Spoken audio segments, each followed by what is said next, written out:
ಅವರಿಗೆಲ್ಲ ನಮಸ್ಕಾರಗಳು.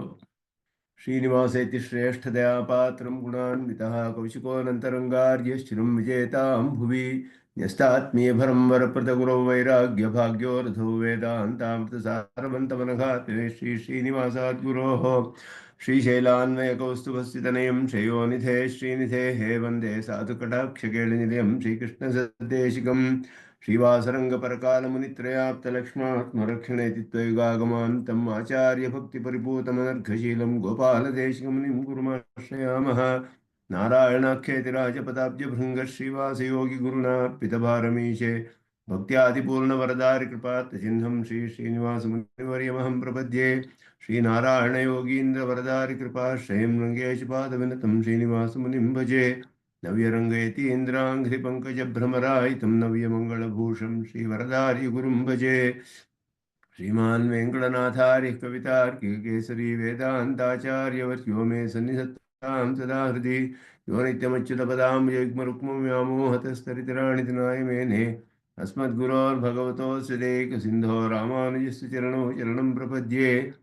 यस्य विगाहे आमुनं तीर्थं साधु वृन्दावने स्थितं निरस्तजिह्मगस्पर्शेऽत्र कृष्णकृतादरः नाथेन मुनिनाथेन भवेयं नाथवानहं यस्य नैगमिकं तत्त्वं हस्तामलगताङ्गतं यस्य सारस्वतस्रोतोकुलामोदवासितं श्रुतीनां श्रमायालं शठारिं तमुपास्महे। वन्दे वैकुण्ठसेनान्यं देवं सूत्रवती सखं यद्वेत्र शिखरस्पन्दे विश्वमेतद्व्यवस्थितं सह धर्मचरीं शौरेः सम्मन्त्रितजगद्धितामनुग्रहमयीं वन्दे नित्यमज्ञातनिग्रहां कमप्याद्यं गुरुं वन्दे कमलागृहमेधिनं प्रवक्ता छन्दसां वक्ता पञ्चरात्रस्य स्वयं ज्ञानानन्दमयं देवं निर्मलस्फटिकाकृतिम् आधारं सर्वविद्यानां हयग्रीवमुपास्महे।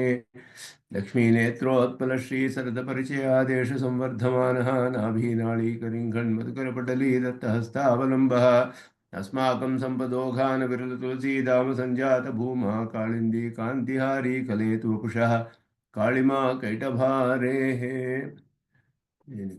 महादेशिकाय नमः।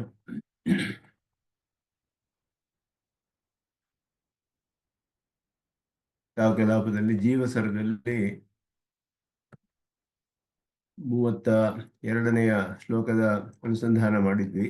ಅದರಲ್ಲಿ ಈಗ ಬ್ರಹ್ಮವಿದ್ಯೆಗಳು ಅನೇಕವಿದೆ, ಮತ್ತೆ ಅದೇ ರೀತಿಯಲ್ಲಿ ಶ್ರುತಿಗಳಲ್ಲಿ ಹೇಳಿರುವ ಕಾಮ್ಯ ವಿದ್ಯೆಗಳು, ಪ್ರತೀಕೋಪಾಸನೆ, ಇವುಗಳ ವಿಷಯ. ಬ್ರಹ್ಮವಿದ್ಯೆಗಳಿಗೂ ಕಾಮ್ಯ ವಿದ್ಯೆ ಮತ್ತು ಪ್ರತೀಕೋಪಾಸನೆ ಇವುಗಳಿಗೂ ಇರುವ ವ್ಯತ್ಯಾಸಗಳು, ಇದನ್ನೆಲ್ಲ ಸ್ವಾಮಿ ದೇಶಿಕನ್ ತಿಳಿಸಿದ್ರು. ಬ್ರಹ್ಮವಿದ್ಯೆಗಳಲ್ಲಿ ಅನೇಕವಿದೆ, ಅದರಲ್ಲಿ ನ್ಯಾಸವೂ ಸೇರಿದೆ ಅನ್ನೋದು ಇಲ್ಲಿ ಸ್ಪಷ್ಟವಾಗಿ ಹೇಳ್ತಾರೆ ಸ್ವಾಮಿ ದೇಶಿಕನಲ್ಲಿ. ಪಂಚಾಗ್ನಿ, ವೈಶ್ವಾನರ, ದಹರ, ಮಧು, ನ್ಯಾಸ, ಸತ್ ಮೊದಲಾದದ್ದೆಲ್ಲ ಅನೇಕ ವಿದ್ಯೆಗಳು. ಪಂಚಾಗ್ನಿ ವಿದ್ಯೆ, ವೈಶ್ವಾನರ ವಿದ್ಯೆ, ದಹರ ವಿದ್ಯೆ, ಮಧು ವಿದ್ಯೆ, ನ್ಯಾಸ ವಿದ್ಯೆ, ಸದ್ವಿದ್ಯೆ, ಈ ರೀತಿ ಎಲ್ಲ ನಾನಾ ಶಬ್ದಾದಿ ಭೇದಾತ್ ಅಂತ ಹೇಳಿ ಫಲವು ಎಲ್ಲದಕ್ಕೂ ಒಂದೇ ಫಲ, ಮೋಕ್ಷ ಫಲವೇ ಎಲ್ಲದಕ್ಕೂ, ಯಾವುದಾದರೂ ಒಂದನ್ನು ಅನುಷ್ಠಾನ ಮಾಡ್ಬೋದು ಅನ್ನೋದನ್ನು ಈ ಆ ವಿಷಯಗಳನ್ನೆಲ್ಲ ಇಲ್ಲಿ ತಿಳಿಸಿದ್ರು. ಅದಾದ ಮೇಲೆ ಬೇರೆ ಉಪಾಸನೆಗಳು ಹೇಳಿದೆಯಲ್ಲ, ಪ್ರತೀಕೋಪಾಸನೆಗಳು, ಮನಸ್ಸನ್ನೇ ಬ್ರಹ್ಮ ಅಂತ ಉಪಾಸನೆ ಮಾಡಬಹುದು. ಅದೆಲ್ಲ ಕೂಡ ಮೋಕ್ಷ ಪ್ರಾಪ್ತಿ ಇಲ್ಲ, ಅರ್ಚಿರಾದಿ ಮಾರ್ಗವು ಅದಕ್ಕೆ ಹೇಳಲ್ಪಟ್ಟಿಲ್ಲ. ಬ್ರಹ್ಮನಾಡಿಯಿಂದ ಅವನಿಗೆ ಉತ್ಕ್ರಾಂತಿಯು ಕೂಡ ಹೇಳಲ್ಪಟ್ಟಿಲ್ಲ. ಆ ವಿಷಯವನ್ನೆಲ್ಲ ಅಲ್ಲಿ ತಿಳಿಸಿದ್ರು. ಅದೆಲ್ಲ ಆದಮೇಲೆ ಈಗ ಮುಂದೆ ಮುಖ್ಯವಾದ ಒಂದು ವಿಷಯವನ್ನ ತಿಳಿಸ್ತಾರೆ. ಈಗ ಜ್ಞಾನ ಕರ್ಮ ಸಮುಚ್ಚಯವಾದ ವಿಮರ್ಶೆ ಅಂತ ಹೇಳಿ, ಅಂದರೆ ಕರ್ಮವೇ ಪ್ರಧಾನ ಅಂತ ಪೂರ್ವ ಮೀಮಾಂಸಕರು ಹೇಳ್ತಾರೆ. ಆದರೆ ಜ್ಞಾನವೇ ಪ್ರಧಾನವೇ, ಕರ್ಮವೇ ಪ್ರಧಾನವೇ ಮೋಕ್ಷಕ್ಕೆ ಅನ್ನೋದರಲ್ಲಿ ಅನೇಕ ಅಭಿಪ್ರಾಯ ಭೇದಗಳಿದೆ ದಾರ್ಶನಿಕರಲ್ಲಿ. ಆ ವಿಷಯವನ್ನ ಇಲ್ಲಿ ವಿಚಾರ ಮಾಡ್ತಾರೆ. ವೇದಾಂತಿಗಳಲ್ಲಿಯೂ ಭೇದವಿದೆ.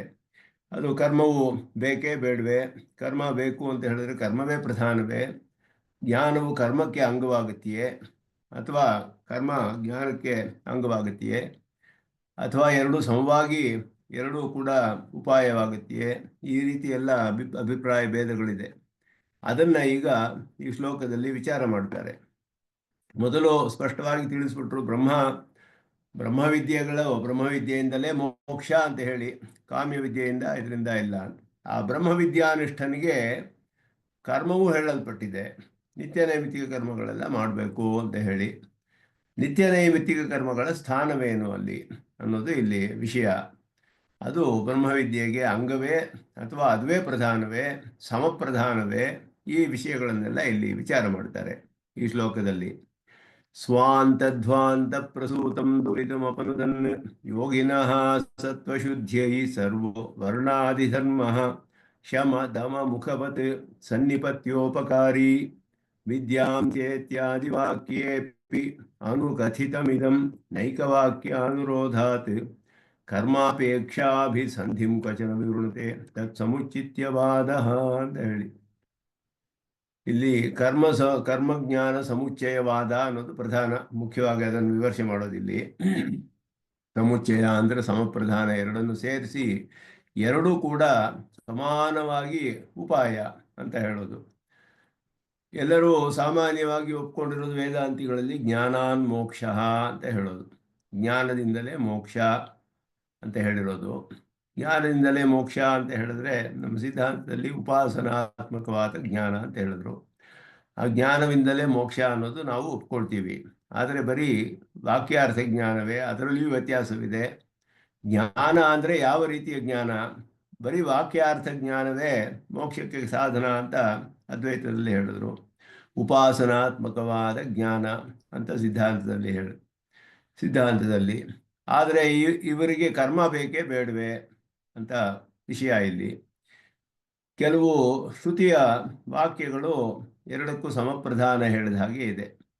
ಈಶಾವಾಸ್ಯ ಉಪನಿಷತ್ತಿನ ವಾಕ್ಯವನ್ನು ವಿಶೇಷವಾಗಿ ತೆಗಿತಾರೆ ಇಲ್ಲಿ. ಅದನ್ನೆಲ್ಲ ಯೋಚಿಸಿ ಇಲ್ಲಿ ಅದನ್ನೆಲ್ಲ ನಿರೂಪಣೆ ಮಾಡಿ ಪರೀಕ್ಷೆ ಮಾಡ್ತಾರೆ ಇಲ್ಲಿ. ಸ್ವಾಂತಧ್ವಾಂತ ಪ್ರಸೂತಂ ದುರಿತಂ ಅಪನುದನ್ನೇ. ಸ್ವಾಂತ ಅಂದರೆ ನಮ್ಮ ಮನಸ್ಸು, ಅಂತಃಕರಣ ಅಂತ ಅರ್ಥ. ಸ್ವಾಂತ ಅಂತಃಕರಣ ಮನಸ್ಸು. ಅದರ ಧ್ವಾಂತ ಅಂದರೆ ಕತ್ತಲೆ ಎನ್ನುವುದು ಅಜ್ಞಾನವನ್ನು ತಿಳಿಸುತ್ತೆ. ನಮ್ಮ ಮನಸ್ಸಿನ ಅಂತಃಕರಣದಲ್ಲಿರುವ ಅಜ್ಞಾನವನ್ನು, ಅದರಿಂದ ದುರಿತ, ಅಲ್ಲಿಂದ ಪ್ರಸೂತಂ, ಅದರಿಂದ ಉಂಟಾಗಿರುವಂತಹದ್ದು, ಅದರಿಂದ ಸೃಷ್ಟವಾದದ್ದು ನಮ್ಮ ಅಂತಃಕರಣದ ಅಜ್ಞಾನದ, ಅದರಲ್ಲಿರುವ ಕಲ್ಮಶಗಳು, ಅಜ್ಞಾನದಿಂದ ಉಂಟಾದಂತಹ ದುರಿತಂ, ಎಲ್ಲ ನಮ್ಮ ಕಷ್ಟಗಳನ್ನೆಲ್ಲ ದುಃಖಗಳನ್ನೆಲ್ಲ ಅಪನುದನ್ನು ದೂರ ತಳ್ಳಿ ಹಾಕೋದಕ್ಕೋಸ್ಕರ ಯೋಗಿನಃ ಸತ್ವಶುದ್ಧ್ಯೈ, ಯೋಗಿಗಳು ತಮ್ಮ ಸತ್ವವನ್ನು ಶುದ್ಧ ಮಾಡ್ಕೊಳ್ಳೋಕ್ಕೋಸ್ಕರ ಸರ್ವ ವರ್ಣಾದಿ ಧರ್ಮ, ಎಲ್ಲ ವರ್ಣಾಶ್ರಮ ಧರ್ಮಗಳು, ವರ್ಣ ಆದಿ ಅಂದರೆ ವರ್ಣ ಆಶ್ರಮ ಎರಡೂ ಅರ್ಥ ಧರ್ಮಗಳನ್ನು ಶಮದಮ ಮುಖವತ್, ಶಮದಮಾದಿ ಸಾಧನ ಅಂತ ಹೇಳಿದ ಹಾಗೆ ಶಮದಮಗಳಂತೆ ಸನ್ನಿಪತ್ಯ ಉಪಕಾರಿ ಅಂತ ಹೇಳಿದ್ರು. ಇದು ಪಾರಿಭಾಷಿಕ ಶಬ್ದ. ಸನ್ನಿಪತ್ಯೋಪಕಾರಕ ಅನ್ನೋದು ಪೂರ್ವಮೀಮಾಂಸಕರು ನಿರೂಪಣೆ ಮಾಡುವಂತಹ ಪಾರಿಭಾಷಿಕ ಶಬ್ದ ಇದು, ಸನ್ನಿಪತ್ಯೋಪಕಾರಕ ಅಂತ ಹೇಳೋದು. ಸನ್ನಿಪತ್ಯ ಉಪಕಾರಕ ಅಂದರೆ ಸ್ವಲ್ಪ ದೂರದಿಂದ ಉಪಕಾರ ಮಾಡುತ್ತೆ ಅಂತ ಅರ್ಥ. ಅದಕ್ಕೆ ಇನ್ನೊಂದು ಬಹಳ ಹತ್ತಿರದಿಂದ ಆರಾದುಪಕಾರ, ಒಂದು ಸನ್ನಿಪತ್ಯೋಪಕಾರಿ ಆರಾದುಪಕಾರಿ ಅಂತ ಎರಡು ವಿಷಯ ಹೇಳ್ತಾರೆ ಅವರು. ಆರಾತ್ ಅಂದರೆ ಆರಾತ್ ದೂರ ಸಮೀಪಯೋಹೋ ಅಂತ ಅಮರಕೋಶ. ಎರಡು ಅರ್ಥದಲ್ಲಿಯೂ ಆರಾತ್ ಅನ್ನುವ ಶಬ್ದ ಉಪಯೋಗಿಸ. ಸಂಸ್ಕೃತದಲ್ಲಿ ಆರಾತ್ ಅಂತ ಹೇಳಿದ್ರೆ ಹತ್ತಿರ ಅನ್ನೋದಕ್ಕೂ ಅರ್ಥ, ದೂರ ಅಂತಲೂ ಅರ್ಥ ಬರುತ್ತೆ. ಅದನ್ನು ಎಲ್ಲಿ ಉಪಯೋಗಿಸಿದೆಯೋ ಅದನ್ನು ನೋಡಿಕೊಂಡು ಅರ್ಥ ಮಾಡ್ಕೊಳ್ಬೇಕು ನಾವು. ಒಂದೇ ಶಬ್ದಕ್ಕೆ ಎರಡು ಅರ್ಥ. ಆರಾತ್ ಅಂತ ಹತ್ತಿರ, ದೂರ ಎರಡೂ ಅರ್ಥ. ಹೇಳಿದ್ರು ಹೇಗೆ ಅಂದರೆ ಇಂಗ್ಲೀಷಲ್ಲೂ ಅದೇ ರೀತಿ ಇದೆ. ಸ್ಯಾಂಕ್ಷನ್ ಅಂತ ಹೇಳ್ತೀವಿ. ಸ್ಯಾಂಕ್ಷನ್ ಅಂತ ಹೇಳಿದ್ರೆ ಈಗ ಅಮೇರಿಕಾ ಸ್ಯಾಂಕ್ಷನ್ ಮಾಡುತ್ತೆ ಎಲ್ಲ ಕಂಟ್ರಿಗಳಿಗೆ, ಅಂದರೆ ಸ್ಟಾಪ್ ಮಾಡುತ್ತೆ ಅಂತ ಅರ್ಥ. ಆದರೆ ಅದೇ ಸ್ಯಾಂಕ್ಷನ್ ಅನ್ನೋದು ಪರ್ಮಿಷನ್ ಕೊಡೋದಕ್ಕೂ ಅರ್ಥ ಮಾಡ್ತಾರೆ. ಸ್ಯಾಂಕ್ಷನ್ ಅದಕ್ಕೆ ಎರಡು ಅರ್ಥ ಇದೆ. ಆ ರೀತಿ ಸಂಸ್ಕೃತದಲ್ಲೂ ಅನೇಕ ಶಬ್ದಗಳಿದೆ. ಆರಾತ್ ಅನ್ನೋದು ಹತ್ತಿರದಲ್ಲಿ, ದೂರದಲ್ಲಿ ಅಂತ ಅರ್ಥ ಎರಡು. ಇದು ಕರ್ಮಗಳಲ್ಲಿ ಪೂರ್ವಮೀಮಾಂಸಕರು ಇದನ್ನೇ ಹೇಳ್ತಾರೆ. ಈ ಸನ್ನಿಪತ್ಯ ಉಪಕಾರಿ, ಆರಾದುಪಕಾರಿ ಅಂತ ಎರಡು ವಿಷಯ ಪಾರಿಭಾಷಿಕ ಶಬ್ದಗಳು ಅವರು. ಒಂದು ಕರ್ಮದಲ್ಲಿ ನಾವು ಈಗ ಒಂದು ಹೋಮ ಮಾಡಬೇಕು ಅಂತ ಹೇಳಿದ್ರೆ ಉಪಾಸನವೋ ಏನೋ ಮಾಡಬೇಕು, ಅಗ್ನಿಹೋತ್ರ ಮೊದಲಾದದ್ದು. ಅದರಲ್ಲಿ ವ್ರೀಹಿಯನ್ನು ತಗೊಳ್ತಾನೆ, ಅಕ್ಕಿಯನ್ನು ತೆಗೆದುಕೊಂಡು ಅದಕ್ಕೆ ಭೂರ್ಭುವಸ್ಸುವ ಅಂತ ಪ್ರೋಕ್ಷಣೆ ಮಾಡ್ತೀವಿ. ಪ್ರೋಕ್ಷಣೆ ಮಾಡೋದು ಅಕ್ಕಿಯಲ್ಲಿ ಒಂದು ಸಂಸ್ಕಾರವನ್ನು ಉಂಟು ಮಾಡುತ್ತೆ. ವ್ರೀಹಿಯಲ್ಲಿ ಪ್ರೋಕ್ಷಣೆ ಮಾಡದೆ ಹೋದರೆ ಆ ಹೋಮದ ಫಲ ಬರೋದಿಲ್ಲ. ಪ್ರೋಕ್ಷಣೆ ಮಾಡೋದು ಒಂದು ಅಂಗ, ತುಂಬ ಮುಖ್ಯವಾದದ್ದು. ಅದು ಕರ್ಮದಲ್ಲಿ ಎಲ್ಲವೂ ಒಂದು ಬಿಡದೇ ಇರೋ ಹಾಗೆ ಅನುಷ್ಠಾನ ಮಾಡಬೇಕು. ಉದ್ಭೋತ್ಸವ ಅಂತ ಮಾಡಿದ್ರೆ ಅದರಲ್ಲೊಂದು ವಿಶೇಷವಾದ ಸಂಸ್ಕಾರ ಉಂಟಾಗುತ್ತೆ, ಶುದ್ಧಿ ಉಂಟಾಗುತ್ತೆ ಆ ವ್ರೀಹಿಯಲ್ಲಿ. ಅದು ಆ ಸ ಅದು ಒಂದು ದ್ರವ್ಯಕ್ಕೆ ಒಂದು ಉಪಕಾರ ಮಾಡ್ತು ಇದು. ಅದೇ ರೀತಿ ಆ ಅಕ್ಕಿಯನ್ನು ಉಪಯೋಗಿಸ್ಕೊಂಡು ಪುರೋಡಾಶ ಅನ್ನುವ ಹವಿಸ್ಸನ್ನು ಅದನ್ನು ಪ್ರಿಪೇರ್ ಮಾಡ್ತಾರೆ, ಸಿದ್ಧ ಮಾಡ್ತಾರೆ. ಇಡ್ಲಿ ಅಂತೆ ಅದು ಒಂದು, ಅದನ್ನು ಚೆನ್ನಾಗಿ ಪಚನ ಮಾಡಿ ಮಾಡುವಂಥದ್ದು. ಈ ಪುರೋಡಾಶ ಅನ್ನುವ ಹವಿಸ್ಸು ನೇರವಾಗಿ ಹೋಮದಲ್ಲಿ ಸಮರ್ಪಣೆ ಮಾಡೋದು. ಆದ್ದರಿಂದ ಈ ಪ್ರೋಕ್ಷಣಕ್ಕೂ ಈ ಪುರೋಡಾಶಾದಿ ಹವಿಸ್ಸು ಇದೆರಡೂ ಕೂಡ ಕರ್ಮಕ್ಕೆ ಎರಡು ಅಂಗಗಳೇ, ಎರಡು ಬೇಕು. ಆದರೆ ಈ ಪ್ರೋಕ್ಷಣ ಅನ್ನೋದು ಕರ್ಮ ಅಂಗಕ್ಕೆ ಅಂಗವಾಯಿತು. ಅದು ಸ್ವಲ್ಪ ದೂರ, ಪುರೋಡಾಶ ಅನ್ನೋದು ನೇರವಾಗಿ ಸಮರ್ಪಣೆ ಮಾಡೋದು. ಆದ್ದರಿಂದ ಅದಕ್ಕೆ ಆರಾಧೋಪಕಾರಕ ಅಂತ ಹೆಸರು. ಈ ಪ್ರೋಕ್ಷಣಕ್ಕೆ ಸನ್ನಿಪತ್ಯ ಉಪಕಾರಕ ಅಂತ ಹೆಸರು. ಸ್ವಲ್ಪ ದೂರದಲ್ಲಿರೋದ್ರಿಂದ ನೇರವಾಗಿ ಸಮರ್ಪಣೆ ಮಾಡೋದು ಆರಾಧೋಪಕಾರಕ ಅಂತ ಹೇಳ್ತಾರೆ. ಆ ರೀತಿ ಎರಡು ಆ ಶಬ್ದಗಳನ್ನೇ ಇಲ್ಲಿ ಉಪಯೋಗಿಸ್ತಾರೆ. ಯಾಕೆ ಅಂದರೆ ಇದು ಈ ವರ್ಣಾಶ್ರಮ ಧರ್ಮಗಳು ಇದಕ್ಕೆಲ್ಲ ಯಜ್ಞಗಳಲ್ಲಿ ಉಪಯೋಗಿಸುವ ಶಬ್ದಗಳನ್ನು ಉಪಯೋಗಿಸಿ ಇಲ್ಲಿ ಸ್ವಾಮಿ ದೇಶಿಕನ್ ಸ್ವಲ್ಪ ಶಾಸ್ತ್ರೀಯವಾಗಿ ಇಲ್ಲಿ ನಿರೂಪಣೆ ಮಾಡ್ತಾರೆ. ಅದನ್ನು ಇಲ್ಲಿ ವರ್ಣಾಶ್ರಮ ಧರ್ಮಗಳು ಶಮಧಮಗಳಂತೆ ಸನ್ನಿಪತ್ಯೋಪಕಾರಿ ಎಂದರು. ಇದು ಭಕ್ತಿಯೋಗಕ್ಕೆ ಉಪಕಾರಕವಾಗುತ್ತೆ. ಭಕ್ತಿಯೋಗದ ಒಂದು ಭಾಗದ ಕೆಲವು ನಮ್ಮ ಮನಸ್ಸಿನ ಕಲ್ಮಶಗಳನ್ನು ಹೋಗಿಸುತ್ತೆ ಇದು. ವರ್ಣಾಶ್ರಮ ಧರ್ಮಗಳೆಲ್ಲ ಶುದ್ಧಿ ಉಂಟಾಗುತ್ತೆ ಮನಸ್ಸಿಗೆ ಅಂತ ಹೇಳ್ಬಿಟ್ಟು. ಇನ್ನು ಧ್ಯಾನ ಮಾಡೋಕ್ಕೆ ನೇರವಾಗಿ ಇಲ್ಲಿ ಹೋದರೂ ಇಂಡೈರೆಕ್ಟ್ ಅಂತ ಹೇಳ್ಬೋದು, ಸ್ವಲ್ಪ ದೂರದಲ್ಲಿರುವಂಥದ್ದು. ವಿದ್ಯಾಂ ಚೇತ್ಯಾದಿ ವಾಕ್ಯೇಪಿ ಅನುಕಥಿತಮಿದಂ. ಈ ವಾಕ್ಯವು ಈಶಾವಾಸ್ಯ ಉಪನಿಷತ್ತಿನ ವಿದ್ಯಾಂಚ ಅವಿದ್ಯಾಂಚ ಎಸ್ತದ್ವೇದ ಉಭಯಂ ಸಹ ಅವಿದ್ಯೆಯ ಮೃತ್ಯುಂ ತೀರ್ತ್ವ ವಿದ್ಯೆಯ ಅಮೃತಮಶ್ನುತೆ ಅಂತ ಭಾಷಿಕಾರರು ಜಿಜ್ಞಾಸಾಧಿಕರಣ ಆರಂಭದಲ್ಲಿಯೇ ಇದನ್ನು ವ್ಯಾಖ್ಯಾನ ಮಾಡ್ತಾರೆ. ಬಹಳ ಇದರಲ್ಲಿಯೇ ಆರಂಭದಲ್ಲಿಯೇ ವ್ಯಾಖ್ಯಾನ ಮಾಡ್ತಾರೆ ಇದನ್ನು ಜಿಜ್ಞಾಸಾಧಿಕರಣದಲ್ಲಿ. ಬ್ರಹ್ಮ ಜಿಜ್ಞಾಸ ವ್ಯಾಖ್ಯಾನ ಮಾಡುವಾಗ ವಿದ್ಯಾಂಚ ಅವಿದ್ಯಾಂಚ ಎಸ್ತದ್ವೇದ ಉಭಯಂ ಸಹ ಶಬ್ದ ಬಂತು ಅಲ್ಲಿ. ಉಭಯಂ ಎರಡನ್ನೂ ಜೊತೆಯಲ್ಲಿ ಯಾರು ತಿಳಿಸ್ಕೊಳ್ತಾನೋ, ವಿದ್ಯೆ ಅವಿದ್ಯೆ ಅಂದರೆ ಒಂದು ಉಪಾಸನೆ, ಇನ್ನೊಂದು ಕರ್ಮ. ಅವಿದ್ಯೆ ಅನ್ನೋದು ಕರ್ಮವನ್ನು ತಿಳಿಸುತ್ತೆ. ವಿದ್ಯೆ ತರತ್ ಅಂತ ಅರ್ಥ ಅದಕ್ಕೆ. ಅವಿದ್ಯೆ ಅಂದರೆ ಅಜ್ಞಾನ ಅಂತ ಅರ್ಥವಲ್ಲ ಇಲ್ಲಿ. ಆ ಬಂದರೆ ಅದು ನ ವಿದ್ಯಾ ಅವಿದ್ಯಾ, ವಿದ್ಯೆಗಿಂತ ಬೇರೆಯಾದದ್ದು ಕರ್ಮ ಅಂತ ಅರ್ಥ ಇಲ್ಲಿ ಅವಿದ್ಯಾ ಅನ್ನೋದಕ್ಕೆ. ಅದು ಎರಡನ್ನೂ ಜೊತೆಯಲ್ಲಿ ಯಾರು ತಿಳ್ಕೊಂಡು ಮಾಡ್ತಾನೋ ಅವಿದ್ಯೆಯ ಮೃತ್ಯುಂ ತೀರ್ತ್ವ, ಆ ಕರ್ಮದಿಂದ ಅವನು ತನ್ನ ಅನಿಷ್ಟಗಳನ್ನೆಲ್ಲ ನಾಶಪಡಿಸಿಕೊಂಡು ವಿದ್ಯೆಯ ಅಮೃತಮಶ್ರುತೆ, ಇದರಿಂದ ಮೋಕ್ಷ ಪಡೆದುಕೊಳ್ತಾನೆ. ಮೋಕ್ಷದಲ್ಲಿ ಎರಡು ವಿಷಯಗಳಿದೆ, ಅನಿಷ್ಟ ನಿವೃತ್ತಿ, ಇಷ್ಟಪ್ರಾಪ್ತಿ ಅನ್ನೋದು ಎರಡು. ಅನಿಷ್ಟ ನಿವೃತ್ತಿ ಅನ್ನೋದು ಅವಿದ್ಯೆಯಿಂದ ಆಗುತ್ತೆ, ಇಷ್ಟಪ್ರಾಪ್ತಿ ವಿದ್ಯೆಯಿಂದ ಆಗುತ್ತೆ.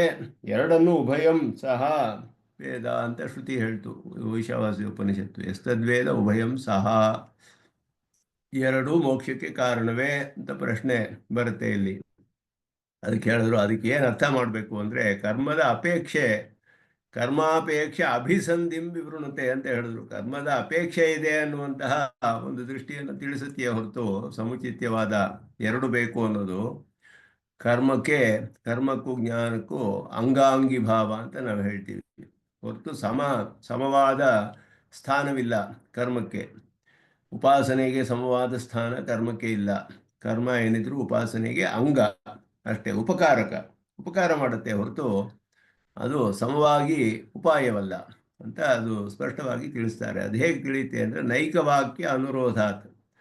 ಸಂಸ್ಕೃತದಲ್ಲಿ ನೈಕವಾಕ್ಯ ಅಂದರೆ ಅನೇಕ ವಾಕ್ಯಗಳು ಅಂತ ಅರ್ಥ. ನೈಕಶಾಸ್ತ್ರೇ ನಿಪುಣ ಅಂದರೆ ಒಂದು ಶಾಸ್ತ್ರದಲ್ಲೂ ನಿಪುಣ ಅಲ್ಲ ಅಂತ ಅರ್ಥವಲ್ಲ. ನೈಕಶಾಸ್ತ್ರೇ ನಿಪುಣ ಅಂದರೆ ಅನೇಕ ಶಾಸ್ತ್ರಗಳು ನಿಪುಣನಾದವನು ಅಂತ ಅರ್ಥ. ನೈಕವಾಕ್ಯ ಅನುರೋಧಾತ್, ಅನೇಕ ವಾಕ್ಯಗಳು ಅದನ್ನು ಪುಷ್ಟಿಗೊಳಿಸುತ್ತೆ, ಅದಕ್ಕೆ ಸಹ ಉಪಕಾರವಾಗಿದೆ.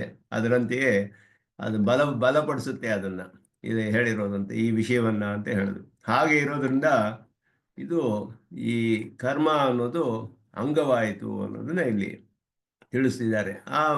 ಆ ವಿಷಯದಲ್ಲಿ ಕೆಲವು ವ್ಯಾಖ್ಯಾನಗಳಲ್ಲಿ ಸ್ವಲ್ಪ ವಿಚಾರ ಮಾಡ್ತಾರೆ ಇದನ್ನು. ಹಿಂದೆ ಅದನ್ನು ಹೇಳಿದ್ರು, ಭಕ್ತಿಯೋಗಕ್ಕೆ ವರ್ಣಾಶ್ರಮ ಧರ್ಮಗಳು ಅಂಗ ಅನ್ನೋದನ್ನು ಹಿಂದೆಯೇ ಹೇಳಿದ್ರು 31ನೇ ಶ್ಲೋಕದಲ್ಲಿ. ಅದನ್ನ ಇಲ್ಲಿ ಮತ್ತೆ ವಿಚಾರ ಮಾಡ್ತಾರೆ.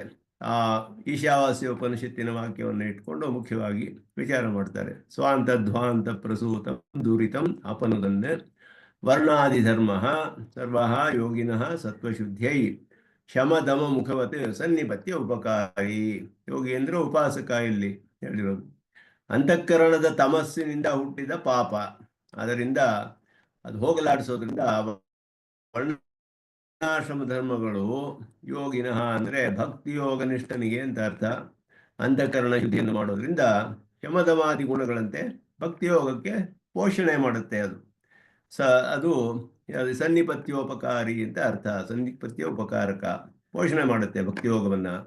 ಹೇಗೆ ಅಂದರೆ ಅಂತಃಕರಣ ದೋಷಗಳನ್ನೆಲ್ಲ, ಅದರ ತಮಸ್ಸು ಅಂದರೆ ಅಜ್ಞಾನ, ಅದರ ತಾಮಸಿಕ ಪ್ರವೃತ್ತಿಗಳಿರುತ್ತಲ್ಲ, ಸತ್ವರಜಸ್ ತಮಸ್ಸು, ತಮಸ್ಸು ಅಧಿಕವಾಗಿರೋದನ್ನು, ಅದರಿಂದ ಬರುವಂತಹ ದೋಷಗಳೇನೇನಿದೆಯೋ ಆ ಪಾಪಗಳನ್ನೆಲ್ಲ ನಾಶಪಡಿಸುತ್ತೆ ವರ್ಣಾಶ್ರಮ ಧರ್ಮಗಳು. ಆದರೆ ಹೇಗೆ ಮಾಡಬೇಕು ಅಂತ ಹೇಳಿದ್ರೆ, ವರ್ಣಾಶ್ರಮ ಧರ್ಮಗಳು ಪರಮಪುರುಷನ ಆರಾಧನಾ ರೂಪವಾಗಿ ಮಾಡುವಂಥದ್ದು ಅದು ಹೇಳಲ್ಪಟ್ಟಿದೆ.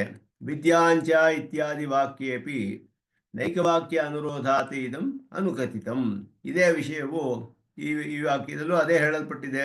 ಅನೇಕ ವಾಕ್ಯಗಳಲ್ಲಿ ಹೇಳಿರುವಂತೆ ವಿದ್ಯಾಂಚ ಅವಿದ್ಯಾಂಚ ಅನ್ನೋ ವಾಕ್ಯವು ಅದನ್ನೇ ತಿಳಿಸುತ್ತೆ.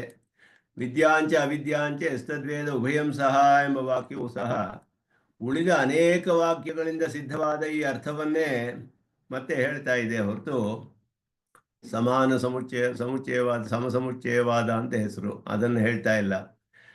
ಕ್ವಚನ ತತ್ ಸಮುಚಿತ್ಯವಾದ ಕರ್ಮಾಪೇಕ್ಷೆ ಅಭಿಸಂಧಿಂ ವಿವೃಣುತೆ. ಕೆಲವು ಕಡೆ ಬೇರೆ ವಾಕ್ಯಗಳು ಇದೆ ಆ ರೀತಿ ಸಮಾನವಾದ ಸ್ಥಾನ ಇರೋ ಹಾಗೆ ಅರ್ಥ ಬರುತ್ತೆ ನಮಗೆ. ಕರ್ಮವು ಜ್ಞಾನವು ಎರಡು ಸಮಾನವೇ ಅನ್ನೋ ಹಾಗೆ. ಹತಂ ಜ್ಞಾನಂ ಕ್ರಿಯಾಹೀನಂ ಹತಾ ಅಜ್ಞಾನಿನಂ ಕ್ರಿಯಾ ಅಂತ ಹೇಳಿದೆ.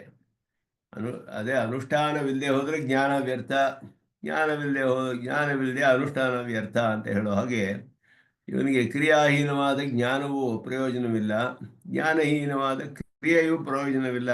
ಜ್ಞಾನ ಕರ್ಮ ಎರಡೂ ಸಮಾನ ಅಂತ ಆಯ್ತಲ್ಲ ಇಲ್ಲಿ, ಒಟ್ಟಾಗಿ ಅವಶ್ಯಕ ಅಂತ ಹೇಳಿರೋದ್ರಿಂದ ಈ ವಾಕ್ಯಕ್ಕೆ